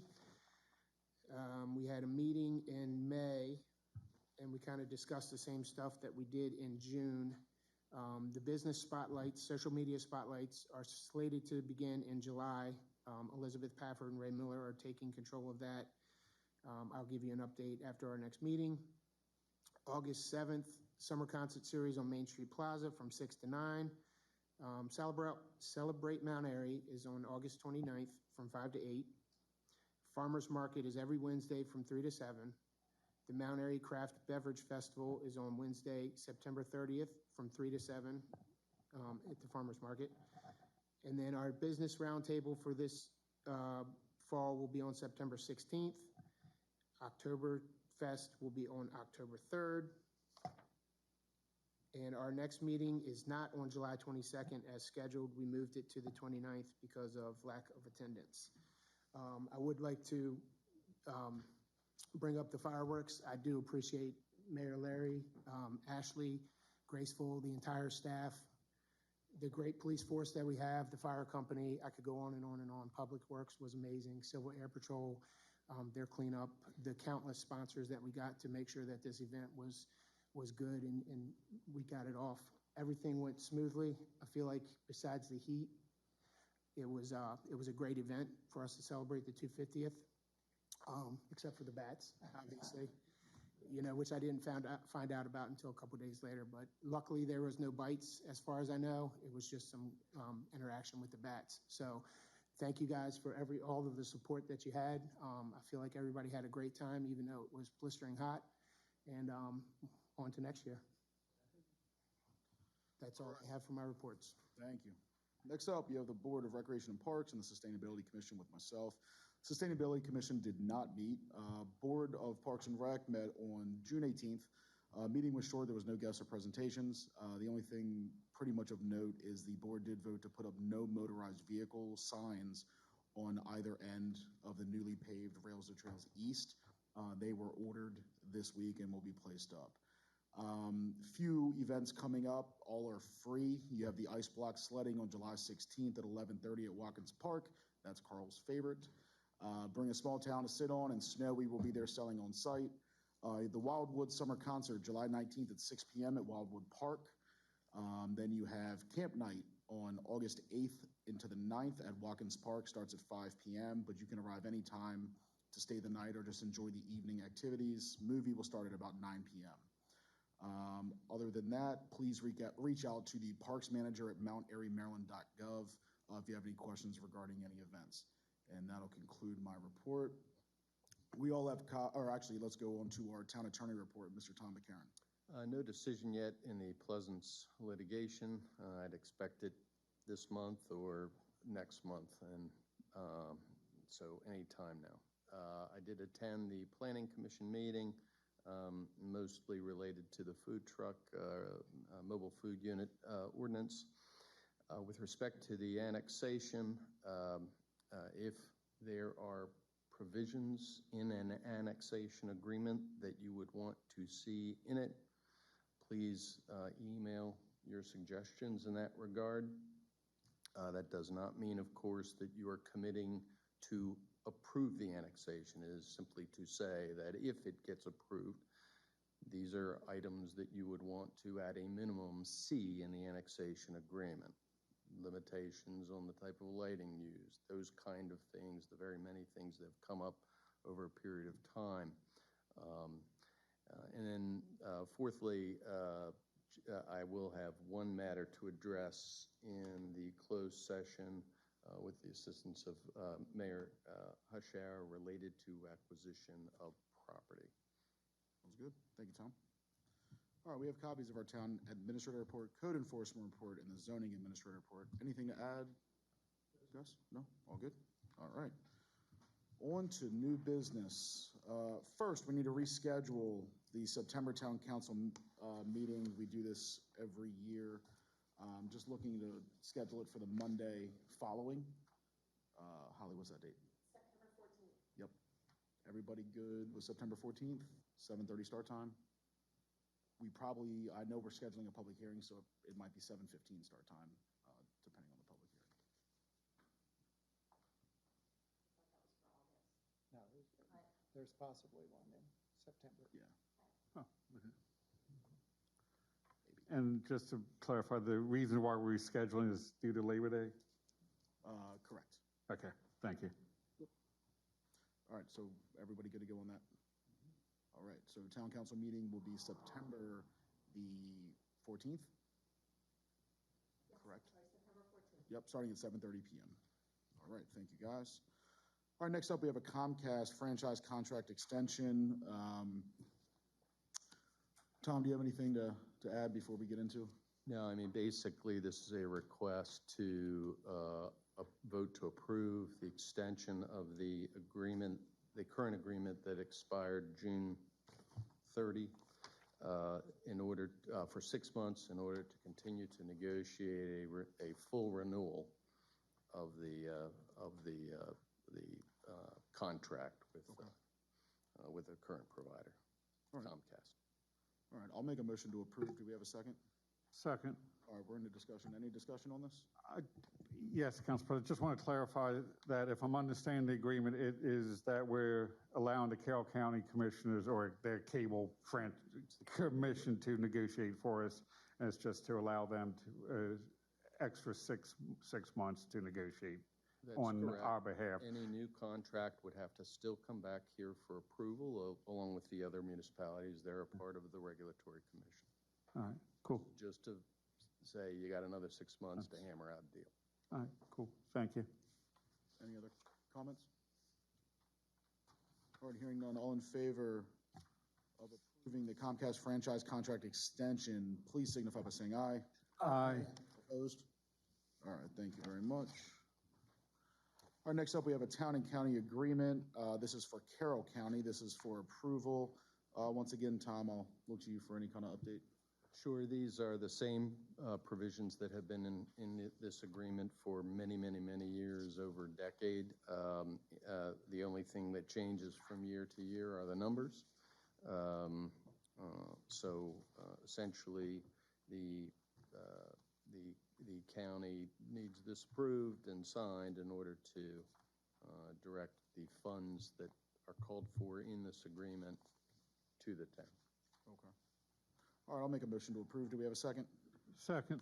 All right, any discussion?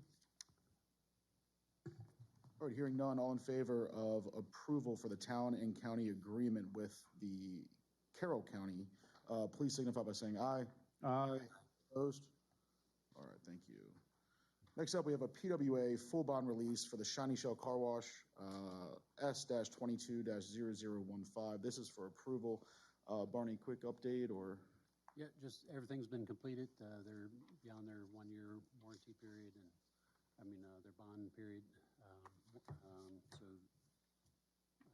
It's recommended to release the entire amount that's been requested, which is the full amount of the bond. Okay. All right, I'll make a motion to approve. Do we have a second? Second. All right, we're in discussion. Any discussion? I have a quick question. So, trying to understand what's involved in a bond release or a denial, and I know that some of the factors that can be considered would include environmental compliance deficiencies or work that doesn't match approved plans or permit conditions. I guess the question is, so the Planning Commission, when they approved Shiny Shell, part of that process was approving a water allocation amount of, they get allocated so much water, and that's supposed to be the water that they're expected to use. And I know we've had issues over the past couple of years that their water usage on a quarterly basis is way, way above what we had allocated them for. So I guess the question is, regarding a bond release, that water allocation component, would you consider that a permit condition or an environmental compliance issue that, have they reduced their water use down to their allocated numbers, or are they still using a significantly more amount of water than they were allocated for? Just can you speak to that if it's an issue for this bond release? Sure.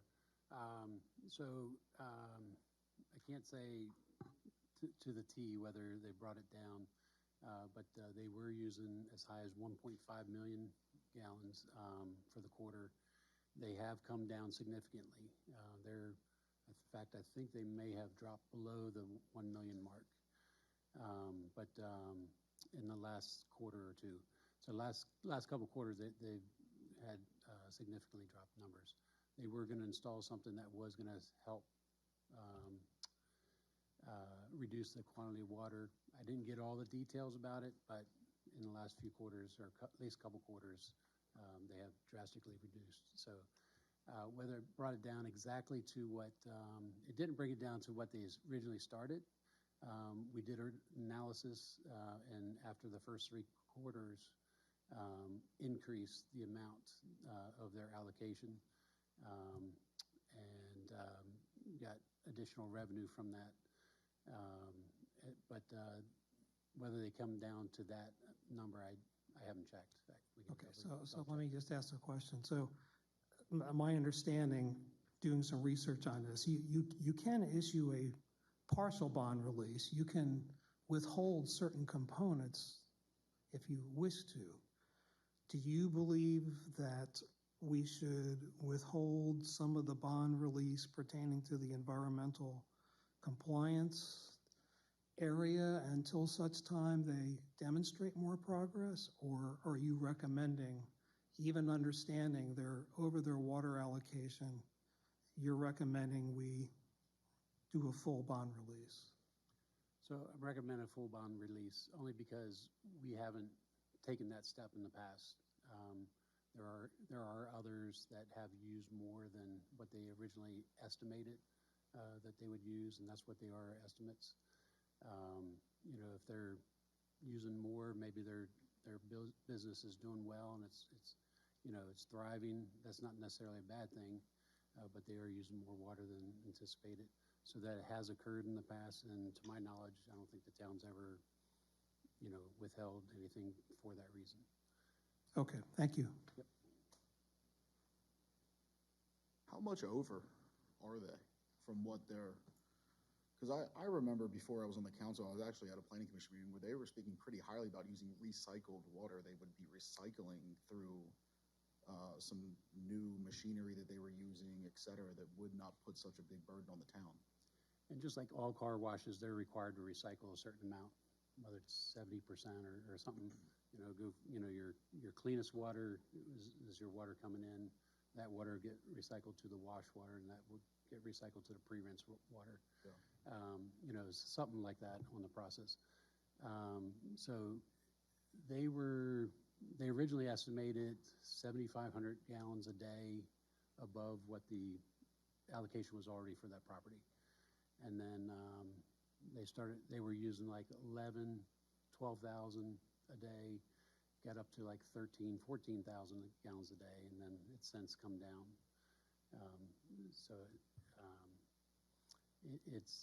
But we did get, again, compensation for them going above the 7,500 up to a certain, I want to say it's somewhere around 11,000 per day. Again, did they come down exactly to that number? I don't know, but they have gotten away from the 15,000 gallons a day. Yeah. Any other discussion?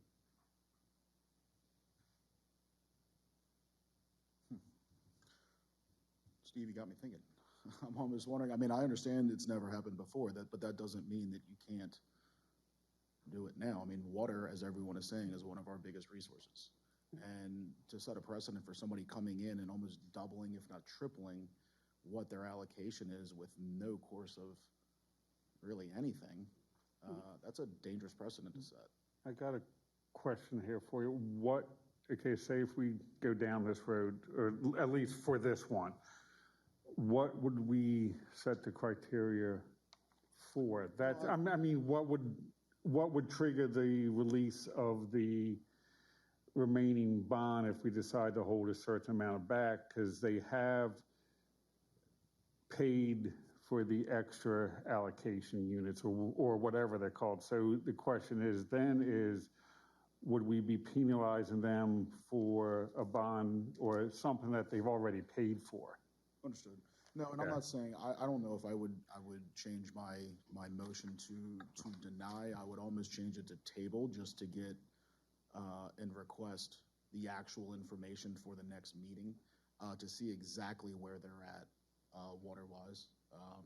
And I think that should set a precedent for future business owners not to come in and lowball water, which is one of our biggest assets, as we all know, and something that we should treat pretty importantly. So, I'll go ahead. I'll make a table amendment to my own motion just to table it for 1 month and request that Barney actually get some hard numbers as to where they're at. And I do think if they are showing effort to actually get somewhere close to what they were actually approved for, or at least try to conserve as much water as they can. I mean, I love the fact that their business is doing well, right? That's great, but I want to see exactly where we're at, if that's a possibility. Tom, does that seem like it's respectable just to table it for a month and kind of? Yeah, and I may have some legal advice that I would prefer to give in a confidential way rather than in a public setting like this, and that would give us the time to do that. Okay. So I'll make a table amendment just to table this until the August meeting, and then obviously we can talk to Tom, and then with his guidance, maybe we can just see if Barney can get some hard numbers on it, and then go from there. Just that one table, but if when Barney does it, can we have, annual allowance, an overtime usage, because they will change from day to day, month to month, more so than a hard fix. Yeah. Daily use, as long as like a yearly calendar or something. Yeah, I think right now we just need to get the numbers and just kind of see where they're at, and and then we can speak to Tom in private session about it. But again, I don't think we'll deny the release of it, right? But I mean, they were using well over what the allocation was, and I think that needs to be looked at. And I think that for future potential businesses or buildings, the allocations need to be looked at extremely hard as well, because I think 7,500 a day, I'm no pro, but that's not a lot of water for a car wash. And so just, I think tabling it, getting some actual information, not denying it, maybe we revisit it next month. Does he need a second for the table? Okay, I'll second. Okay. All right. So we had a table amendment to my original motion of approval. We will just table it for next month with, we'll get some information from Tom, and then Barney, if you could just kind of get some hard numbers as to where they're at, and maybe look at the last 2 years of their peak months, their low months, et cetera, and we can just kind of see. And if this does anything, it'll help us in the future with new businesses coming in and trying to allocate their water a little bit more accurately. All right, so we have a motion to table this until August. It was seconded. All in favor of tabling until August, please signify by saying aye. Aye. Opposed? All right, thank you. Good conversation, guys. Thank you, Barney. All right, next up, we have our commission appointments and reappointments with Mayor Hushar. Okay, I'm making the following recommendations for commission appointments, reappointments. Allison Rainier to be appointed to the Economic Development Commission. I'll make a motion to approve. I'll second. All right, any discussion? All in favor of appointing Allison Rainier to the EDC, please signify by saying aye. Aye. All right, thank you. And secondly, reappointment of Kathy Balderson to the Recycling and Sanitation Commission. I'll make a motion to approve Kathy Boulderson's reappointment to the Recycling and Sanitation Commission. Second. All right, any discussion? All right, all in favor of reappointing Kathy Balderson to the Recycling and Sanitation Commission, please signify by saying aye. Aye. Opposed? All right, thank you to those volunteers. All right, next up, we are in ordinances and resolutions. First up, annexation resolution 2025-47. This is 50.9 acres, more or less, of land located along the north side of Watersville Road. The state and county planning departments annexation analysis review. This was given to us probably a couple hours ago. So, yeah, so, you know, it is basically just an annexation analysis review. So anyone want to take the lead on this? I mean, we could discuss it, but as it was mentioned, I think the Maryland Department of Planning, we just reviewed, got a couple days early, sooner than the Carroll County. So I don't think any of us, or at least I know I haven't had the time that I feel comfortable discussing it. So I think we could, I'm not sure when would be the appropriate time to start discussing if we're scheduled for a vote in August, but I'm not comfortable discussing it right now. I want to throw out there that as far as a discussion point, this is probably for Tom, some color from Tom, but sort of a recurring theme when you watch the planning and zoning deliberations with the county, when you watch the commissioner's deliberation, and even some public comment that's come up. I think that, and I know that past councils and planning commissions have had this sort of discussion, but you know, the idea of, you know, is it annexation with blinders on, or is it annexation with use? Where does that decision come in for this council? I think I know what Tom's going to say, because I think I've heard you say it before. But as part of a discussion point, I think that for me, that's sort of a timely topic to maybe hash out before the vote. So I wanted to bring that up if you track what I'm. So the question is, I'm sorry. So I think there's two sides to the question. Is it annexate? Hey, sure, you know, we love 50 more acres in the town, and regardless of the use, or is it annexation 50 acres, including the proposed use? Well, the annexation is really a request to annex into a certain zone, R1, if I recall correctly. That does not mean that they are committed, nor can you likely contractually bind them to a specific use within the R1 set of uses that are permitted, whether either on a conditional basis or on a use of right basis. So,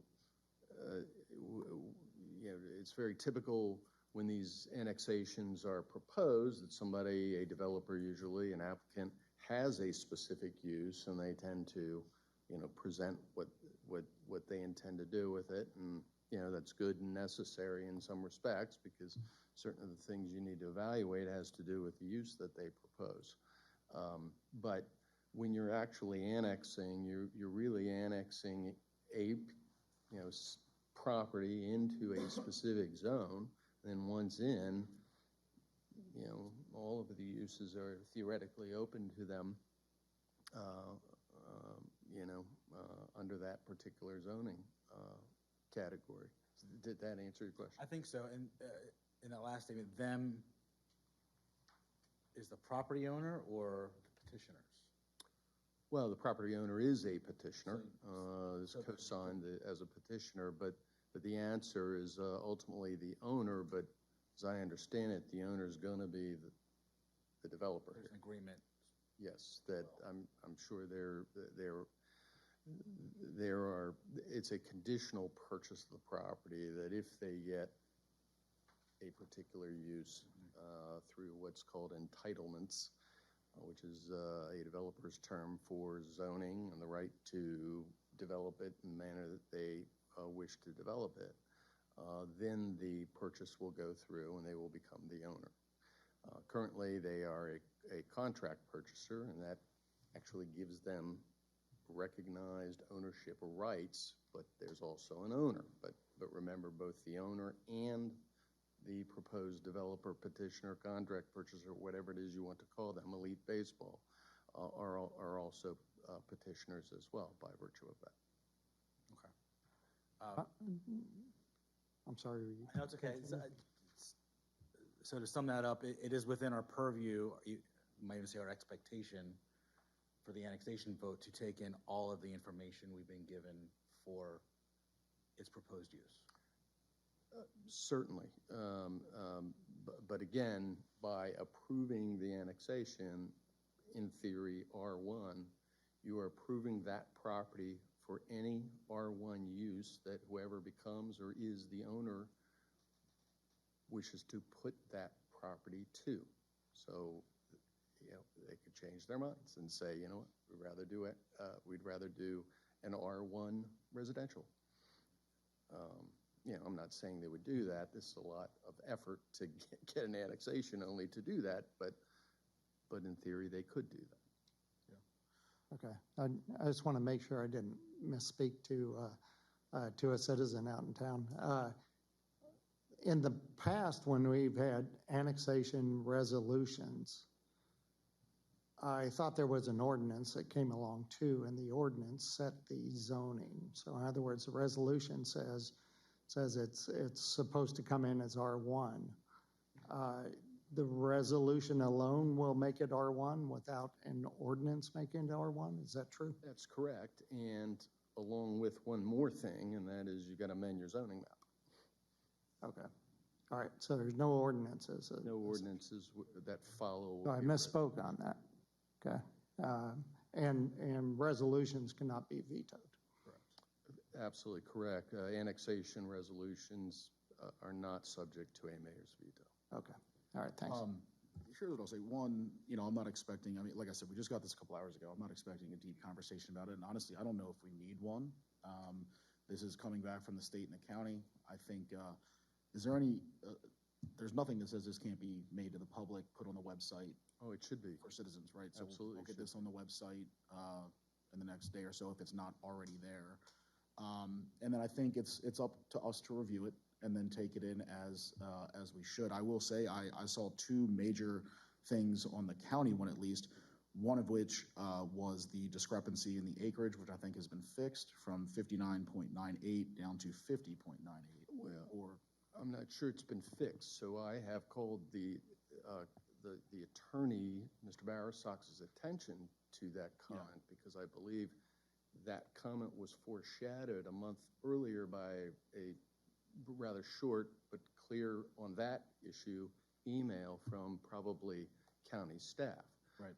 And I have not gotten a response on this that. Hasn't been fixed. I believe that this has also been called to the attention of their surveyor engineer, CLSI, and I'm not sure that I've seen a response from CLSI about that rather sizable discrepancy. Yeah. They applied for a 50.98 acre. There is some indication in some of the deed chains leading up to the current owners that the acreage was reported out at 59. I rather suspect it is 50.98 and that there may have been a typographical error in one of the earlier deeds, but this discrepancy really needs to be addressed by both the council and CLSI and I'm not aware they have done that. Perhaps they have to staff. We did receive a letter from Dave Bowersox and a revised plat, and it's in reverse. It's actually, the SDAT description was 50.98 acres. It's supposed to The be actual 59. deeded, platted parcel, again, I have a draft of it, is 59.98 acres.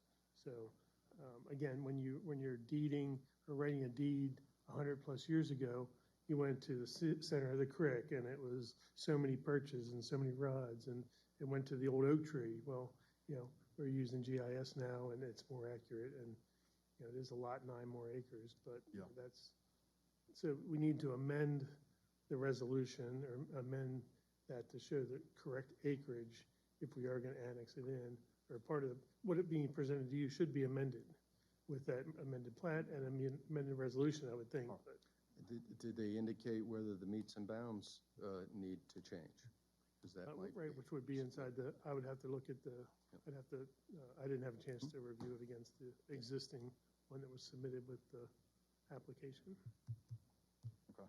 So what's the process in getting this handled? I mean, does the council have to do anything? I think we would just accept the 2 letters from the state and the county, and we'll work with, is that correct, Tom? Or? Yeah, that's correct. It's something to consider in your deliberations. Okay. And we'll work with Bowersox to get whatever amended. Okay. That's right.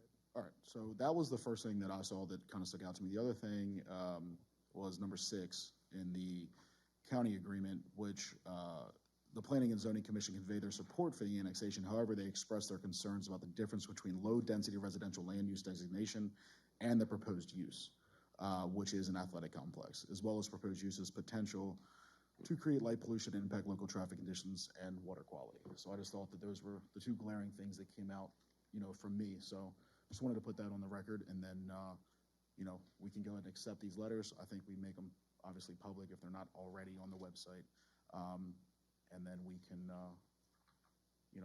take them into account for our deliberations, hopefully in August. All right. All right. You need a public hearing in August?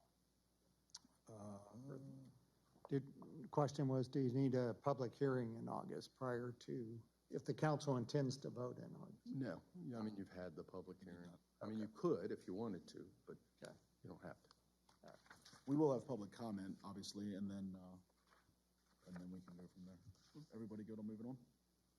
All right, thank you to the state and the county, and to town staff for handling that. Please just keep us up to date on how that goes with the acreage discrepancy. I want to make sure before we go into the August meeting that is clear, concise, and handled 100%. We'll have whatever resolution or amendments in front of you prior to any votes you guys would be putting up. All right, thank you, guys. Next up, we have ordinance 2026-2, standards for process for rezoning. Town council's vote regarding mayor's disapproval. All right, Tom, I'll let you lead on this. Assuming we don't need another motion, another second, and discussion, could there be discussion? Kind of what's the normal? This is not normal. I don't think in all my years it's been a veto. But there certainly could be a discussion. It's up to you. But no motion or seconds needed? No, I don't think so. The question that should be put to each council member for a vote is, do you approve the ordinance that was approved on 6/1/26 over the mayor's veto, or words to that effect? That's the question. All right, and I think I would like to do a roll call vote for that, not just a yay or nay. I will open up the floor for brief discussion if anybody has any questions, concerns. We are not going to negotiate changing this at all. It is simply comment, questions to Mr. Bowersox, to our attorney, Mr. McCarron, or anyone who had a hand in writing this. So I'll open that up, but we will not go into the details of it other than questions or clarity. Yeah, I'm fine with making my comments about it and then letting you do the roll call vote, however you want to do it. So the comments I'd like to make about this is there were, of course, I drafted a memo that I sent to you all, but the things that were I'll call them hiccups, as this ordinance was going through last month. The first thing that caught my eye was that is that during the comments made by all the council members, all the council members were mentioning the master plan process, and they wanted that to be resolved. That seemed to be the main driving factor of this, was the master plan process. And the only thing that caught my eye was that the council member who wrote this in his comments didn't mention the master plan process, but he did mention that it was for transparency and accountability to adopted public policy. So when I heard the word adopted public policy, my mind went to, that means the master plan's already passed. So that was the first hiccup to me, where I was like, well, wait a minute. Are we doing something during the master plan process, because that's the reason the majority of you voted for it, or is this something that applies after the master plan process? And there may be an answer to that. The second hiccup that I had on that was that the ordinance refers to Chapter 4 of the land use article, and that's already in the chapters. But where that caused the hiccup for me is that the land use article is set up so that Chapter 2 establishes a planning commission. By state law, you will have a planning commission, this many members, and they will have these tasks. And then Chapter 3 deals with the entire master plan process. And it's very specific that the planning commission comes up with a master plan that is going to be, they call it a comprehensive plan, but a master plan that is put in front of the council, the legislative body, to be voted on. And that's Chapter 3. And then Chapter 4 is the implementation of the master plan.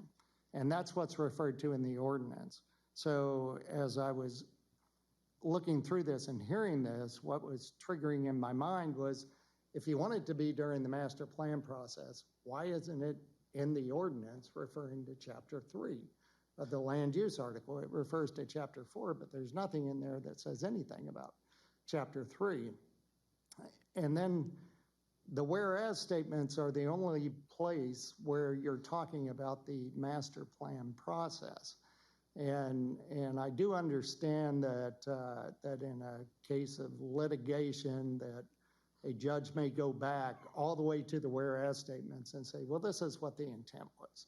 This was the intent. But my question is, if that's the intent, why don't you just put it in the ordinance that way? Why doesn't it say that in the ordinance, that this applies during the master plan process in some way? So that was a second hiccup I had. The third one was, I started thinking about what exactly triggers this. In other words, at what point does a zoning administrator have to start going down this process of creating this? Because it seems like we're very focused on South Main Street as this ordinance was created. Well, there was no application. They didn't ask. Some of them asked, but nobody filled out an application to get rezoned on South Main Street. It was the planning commission that went in there and took a holistic view of everything and said, you know what, we think this would fit in here. And 10 years from now, or 5 years from now, when we're working on the next master plan, the same thing's going to happen. Is you're going to have a planning commission that comes up with what they think is best for the town, and they're going to present that to the legislative body. So the question is, what triggers it? At what point does a zoning administrator do the deep dive? Is it does the planning commission hold a vote on this? Does the zoning administrator get a phone call from somebody on South Main Street? Or let's take it away from there and put it up on the corner of Watersville and 27. That person, because currently that's the way it works, that person gives a call to the zoning administrator, and then the zoning administrator brings that to the planning commission. So you haven't taken a deep dive at that point. At what point do you take the deep dive? When is this triggered to apply? Is it the application in the $300? well, okay, that may work for that corner of property, but what happens when the planning commission just comes up with it and says, we think this ought to be rezoned? At what point does the zoning administrator start going through this process? I think that at the end of the day, you're still going to want a policy. I'm not saying it's got to be mine. It could be the planning commission who comes up with a policy that says that if the planning commission is going to suggest rezoning a group of property or even a piece of property without the owner of that property coming forward, then maybe the planning commission ought to have a vote on that before the zoning administrator starts going down these wickets to get everything figured out. So to me, there's just a real question as to where that trigger comes in, that would happen. The next hiccup that I had was when I started walking through this scenario several years from now. And to me, I just think, and I understand that the majority may differ, I don't think it's right to have a property owner make a phone call to the zoning administrator requesting that his rezoning be talked about and then have him pay $300 and start going through these wickets before he even has any idea of if that zoning is something that's reasonable or not. So I just think that I think it's a lot of bureaucracy that got put in there that burdens a property owner that wants to get his property rezoned. And with that, I just think that you're tying the hands of the planning commission, and I think you still need a policy. And by the way, my policy at least said it applied during the master plan process, and this does not. So it's, those are kind of the things that made me hiccup on this. So Thank you, Mayor. do as you will. I would, just a few questions, and Tom, we can run down this really fast. Because it doesn't say master plan process. It states all potential rezonings. There were rezonings, 2 of which I can think of in the last 15 years where I believe this policy would have come in rather handy. 1, the Beck property, and 2, the O'Brien property. Those did not happen during the master plan process. I think the fact that it signifies that all rezonings would include during the master plan or not during the master plan process. Would that be pretty... Say that again. You're asking whether or not rezonings can occur both during the master plan? Well, I know they can. I mean, the Beck property did, and the O'Brien property all went through that process, and I believe that this document, this ordinance, would have come in handy during those rezonings. So I don't want, my personal opinion is I wouldn't want us to say that this only applies during the master plan process. This applies during all rezonings, blanket, whether it's change or mistake, et cetera. So let me address the first part as I understand it. I can't comment on whether substantively this is good policy or bad policy. That's just not for the town attorney to comment on. Right. I'm not an elected official. I'm just an appointed guy.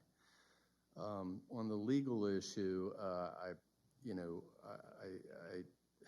I caution that under the charter, I represent both the mayor or work at the direction of the mayor and direction of the council, meaning 3 members of the council. So the mayor's going to authorize me to speak on what I think the ordinance says or doesn't say, and the town council is going to vote to have me say that, then that's fine. I'll be glad to say it.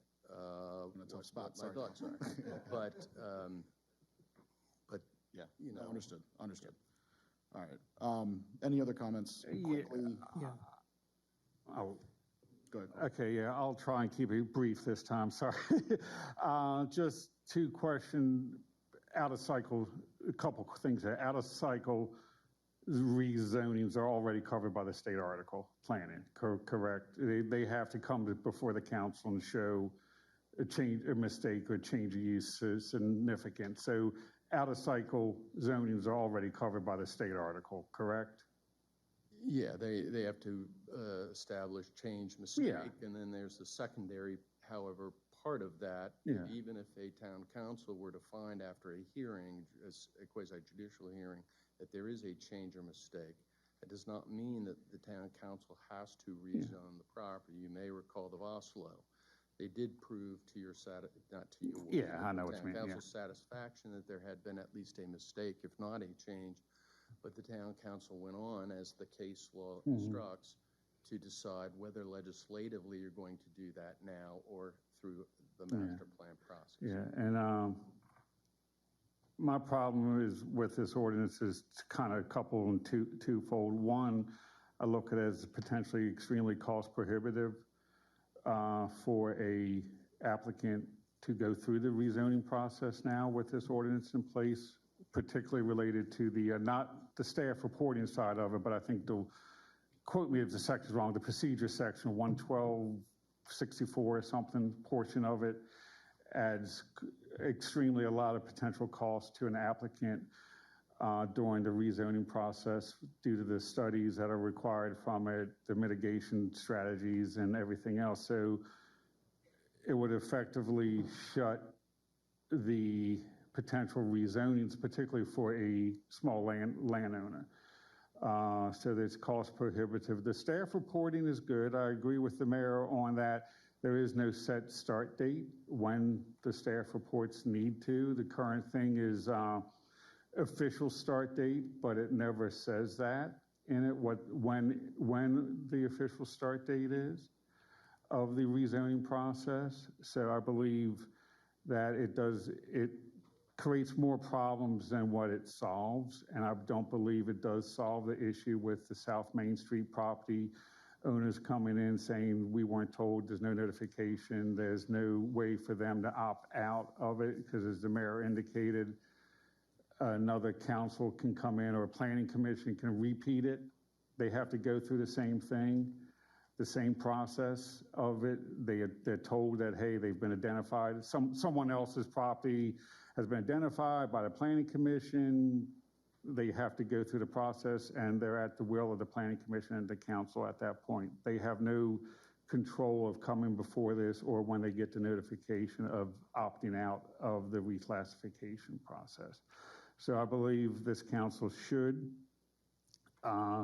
uphold the mayor's veto. There are better options out there to move forward that can come along very quickly. So we are not at any disadvantage or add cost to landowners on this process and put the cost back towards a potential developer during the site planning processes for some of the more onerous and complicated studies that this requires a landowner. So I'm good, Council President. Thank you. You're welcome. See, it's under 20 minutes this time. 5, okay. Anyone, I have a couple of comments, but any other council members? Mine's very short. So just facts. No studies are mandated in this ordinance whatsoever. So the word study shows up one time, and it's referencing supporting data and studies where applicable. That's on the staff. Is it applicable or not? No studies mandated, no costs mandated, and previously consultants was talked about. Consultants is referenced one time in pre-existing text. Okay, well, okay. You're good. Yeah. I'm sorry. The only other thing I had is the $300 application fee was actually in code prior to this. It's up to the town whether they charge a $300 application fee or not. Yeah. We didn't add any fees. No. We didn't add any type of, tax for doing this. That was a part of the code and existing for years. Steve, go ahead. Yeah, just very quickly. I think we've adjudicated this at the last meeting, but just a couple points. I think the ordinance is clear that it applies to any rezoning request, whether it's inside or outside of the master plan. I think it is clear, and the first whereas statement captures that very clearly. And whereas statements are an important part of an ordinance in terms of setting the clarification of what's being applied in this ordinance. It's also made clear, and I want to thank Councilmember Kelly because he helped to clarify this in his most recent additions. If you go under Section D, where it talks about comprehensive staff report, it says, town planning staff shall prepare and maintain a detailed written report for each reclassification application and request, whether by property owner or the town. So that to me is making it clear it's not just a property owner. It can be, the town during the master plan process may decide they think it's advantageous to rezone some properties. And then again, a minor change was made under 8. It says the requester's rationale for the reclassification. It doesn't just, it used to say property owner in an earlier draft. So I think those additions make it even more clear that this applies to any rezoning requests. And that's part of the strength of the ordinances. We have one set of rules, one process that applies to anyone, whether it's the town proposing it or a property owner, of how they go about requesting a property to be rezoned, what kind of analysis has to be done with what criteria, and how the decisions are made. In terms of what triggers this, I could ask the same question right now, what triggers this? But to me, what triggers this is when a property owner contacts the town and says, I'd like to have my property considered for rezoning. And then they provide the information that's required per this ordinance. And that's what starts the request. And then you go through the process of the analysis of that request through the various criteria and other things in the ordinance. And then the last thing, picking up on Council President Washabaw's comments, the Section B, where it talks about the fees and everything else, that is already in the code. We made no changes to that. If you read Section B, there's a lot of flexibility about how and when the fees are to be paid. The fees can be adjusted. If that amount of fee was not, applied in the process. And the other point is, this is a fee for the consideration of a property to be rezoned. There's no guarantee that your property is going to be rezoned. The fee is really for the processing, and it even says, charges to include costs to the town employees and such. So, I think we've adjudicated this. I think it's clear that it applies to all property rezoning requests inside and outside of the master plan. I want to thank again my fellow council members for the collaboration and coordination, and ask that we all stand in reapproving this ordinance. Thank you. Council President, may I know. We're going to move on. I'll just have a quick. You won't. We're going to move on. All right. Do you have anything? Okay. I do, as I've read this over and over again, I do think it does, it is worded correctly to include all rezoning requests. I also think it lends to the credibility of the town by getting all this information for someone who is applying for a rezoning. If it's taken seriously and done correctly in this way, then everybody following the process will have the information they need in order to make an educated decision instead of just, well, so-and-so wanted their property rezoned to commercial because they think they can do this or that. So if all of this stuff is documented, it lends to the accountability and the credibility of the process itself. Processes and policies are great. If they're not enforced, then there's no need to have them. So I think that this is what we need to start that process and make sure that we're getting the information that we need to make educated decisions on reclassifications. All right, so we're on ordinance 2026-2. Last month, we voted a 4-to-1 approval of that ordinance. The mayor, within his power, set a veto to it. Because it was a 4-to-1 and not a 3-to-2, what that does is it basically comes back the next month and then the council just needs to revote. So if it's the same outcome, then it is into law regardless. If it's a 5-0, it's into law regardless. If it's a 3-to-2, then the mayor has the full right to veto, and then it would die with that veto. So we are going to roll call on this vote, and I will start with Councilmember Demoter. You are saying yay or nay. A yay vote is to reapprove Ordinance 2026-2 for standards and process for rezoning properties. So we are looking for a yay or a nay. Councilmember Demoter. I am a yay. Councilmember Munder. Nay. Council Secretary Evans. Yay. Councilmember Kelly. Yay. I'm a yay as well. All right. And I want to thank the mayor for all the discussion and everything else as well. All right, next up, are ordinance 2026-22. Food trucks, this is strictly to schedule a public hearing. So I guess we can go ahead and schedule it for August. Okay, so you want to say August 7:15? Everybody good with that?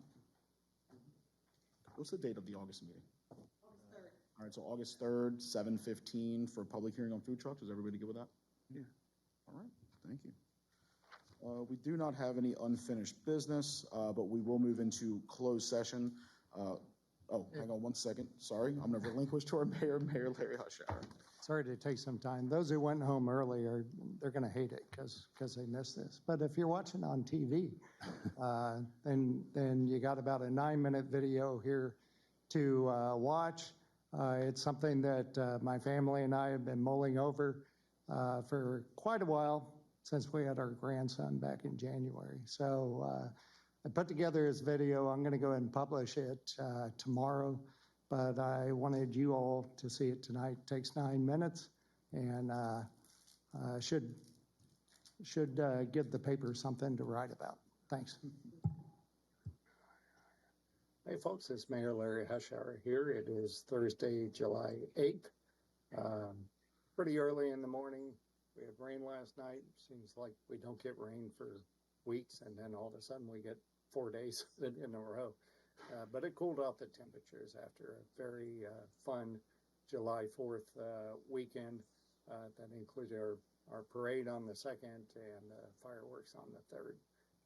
But to get to it, the reason I'm making the video is because I will be resigning as your mayor on the last day of August. So I'll make the July 13th meeting, and then I'll make the August meeting, and then following that, the end of the month, I will resign at that point. And the reason for that timing is it gives about a month and a half to do some turnover, clean up some things, get through the annexation, get through all the whatever drama we have between now and then.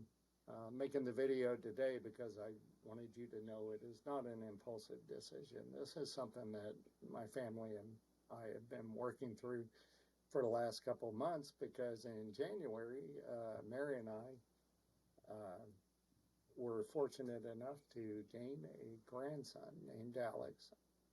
And now Mary and I are helping with the daycare, and we do that about 3 days a week when I'm not flying, and Mary's doing it when I am flying. So, but it has eaten up a lot of time that I used to spend, taking a deeper dive into all the issues in town and going into town hall and helping to do what a mayor does, handle all the projects and try to assist the staff in getting things done. I just haven't been able to do the job like I want to do the job and like the town needs me to do the job for the last couple of months. So unfortunately, I'll be resigning, but the joyous part of this is that we have a grandson, and we're going to be taking care of our grandson. And I want to be there to watch him as he takes his first steps, as he, learns how to actually eat something solid, and and grows up as a young toddler.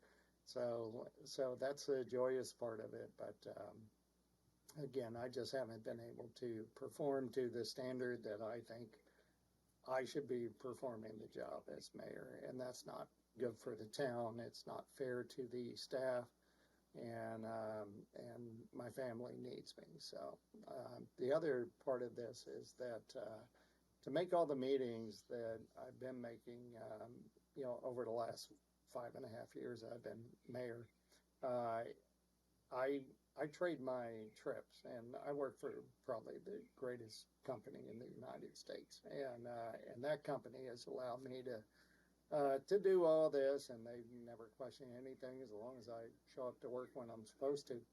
But I trade my trips. I fly about 3 days a week, and in order to make meetings, I'll trade the trips, and we'll fly on days that I don't have meetings, and that way I'm able to accomplish everything. And that's worked great for the last, like I said, 5.5 years. But what's happened, the change in my company and in the industry, we're doing red eyes now, and red eyes all go out to the West Coast, and then they take off at somewhere around midnight from Seattle, Los Angeles, Ontario, San Diego, and we end up landing here at about 5:30 in the morning. I actually like the red eyes. It's I enjoy flying all night long, but once I land and get back home, I'm done. I'm done for a day, if not a day and a half. It takes a while to recover from those.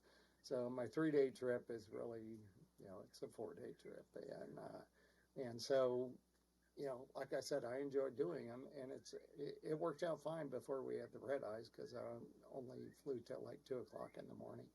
But now I'm flying all night long, and it's a lot different.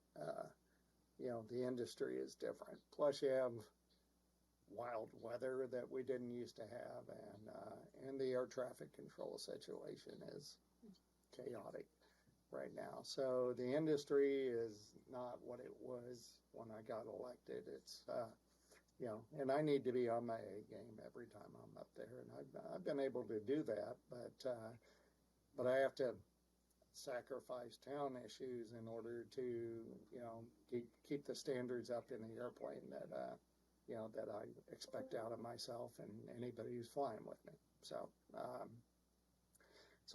those are really the two reasons why I'm resigning. It's because of my family, because of our grandbaby, and it's also because my job has changed, and I need to, I got 3 years of flying left, and I need to be there for the company that's put food on my table and been so generous to me and my family and every employee at my airline. So I want to make the video early because I didn't want anyone to think that this was an impulsive decision. The council and I are kind of bickering right now, but that's nothing compared to the first couple of years I was mayor. That was a lot of drama. There's not a lot of drama right now. So it's regrettably, it's just it's time for someone else to step in and be your mayor, and I'm sure the next person will do fine. Fall is a decent time frame for it. The budget is already set. I'll resign at the end of August. Within 60 to 90 days, they'll have to have a special election. There'll be a nomination period. Your council president, Tim, who's very competent, will be your acting mayor until the mayor position is filled. So that's kind of the way it's going to work. That person who gets elected will finish out my term, and so they'll have by that time about 2.5 years left. And so it's good chance to get your feet wet, and if you don't like it, then you can step out at the end of that. But anyway, so I know some people are disappointed. I am sorry for that. I know some people are ecstatic. Okay, jump in. This is your chance. So I appreciate the honor of serving. It has been a lot of fun. We've accomplished a lot. You know, I know there's people who like to complain, and that's okay. We got things done. And if you're not complaining, that means we ain't doing anything.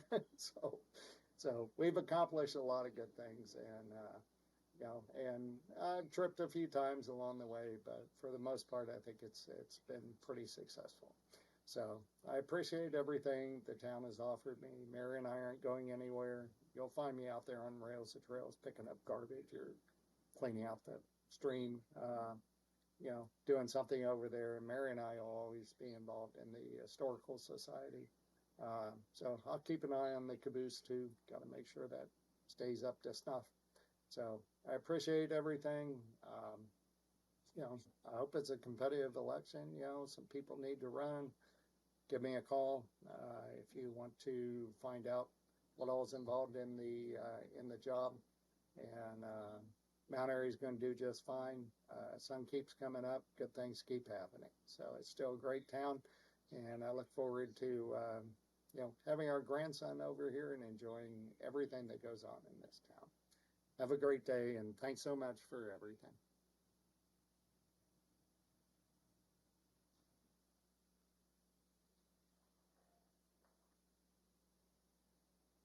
Roll call. No, it's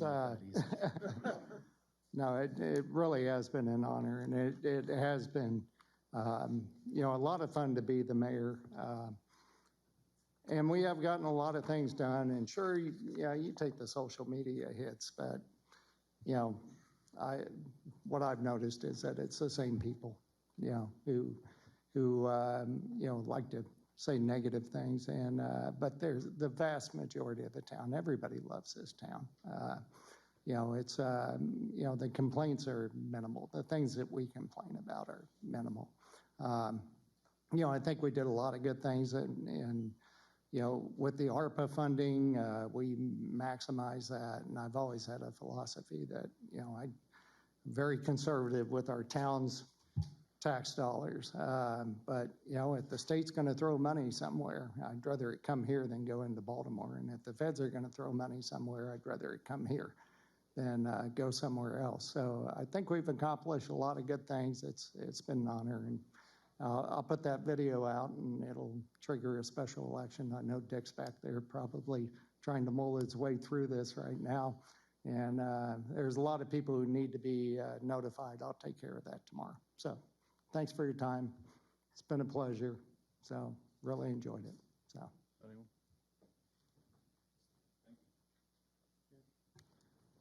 Thank you, and stand up. I got to give you a hug on this one. Well, you and I have been through a lot here. Well, I'll tell you this. There's nobody else that I would have even considered running for a council position if Larry wasn't the mayor, period. What he did for me personally, meeting at your house and everything, kind of prepping me for this, and then stepping into a council president role, which probably was a mistake. But at least going the first 6 months of meetings, kind of doing pre-meetings with me, made me look a lot better than I probably deserved. So thank you for the time. But, you know, we're talking a lot about 5.5 years as mayor. You were countless years as a council member, council president. You served on a ton of commissions. You don't owe anybody in this town anything. So I don't want you to feel bad. I don't want you to have a second thought about it. You have put in more than enough time, and you've done some great things for this town. And I hope you know that council is not bickering with you. This council can absolutely disagree respectfully, and no, not at all. It's been an absolute joy and to work alongside you. I've learned a lot, and I can't thank you enough. I don't know who's coming in next, but hopefully some of those armchair quarterbacks that like to get on Facebook will throw their names in and see what the job really entails, and maybe it'll kind of humble you a little bit. But I expect to see a lot of people throwing their names in, especially the ones that had a lot of comments. So hopefully you guys will, the town will step up because you definitely deserve to leave when you see fit. And congratulations on your new role as grandfather. Yeah, I'd like I to- go from here, I don't know, but Jared, we're gonna figure it out. No, we'll be just fine. And I know, Larry, I can throw a baseball and hit your house, so we will definitely still be in contact. But thank you for everything. I know I speak for my aunt who served alongside you as well. We wouldn't be here without you. And You're more than colleagues. You're all friends. So thanks. I'd like to make a quick comment. So Larry, I've said this before, but public service is a very noble thing. And I appreciate just all the sacrifice you've made and the time you put in and your volunteerism. And I got to know you through Boy Scouts as our sons were young and growing up. And you've done a lot in this town and for this town. You've done a lot for me as well. So I want to thank you for being the mayor you've been. I appreciate it. I'm sure we'll have something at the next meeting and we'll go from there. All right, right now we're going to roll call into closed session. At the conclusion of closed session, this meeting will be adjourned. Council Member Demoter. Aye. Councilmember Munder. Aye. Council Secretary Evans. Aye. Council Member Kelly. Aye. I'm an aye as well. We'll see everybody next month. Thank you.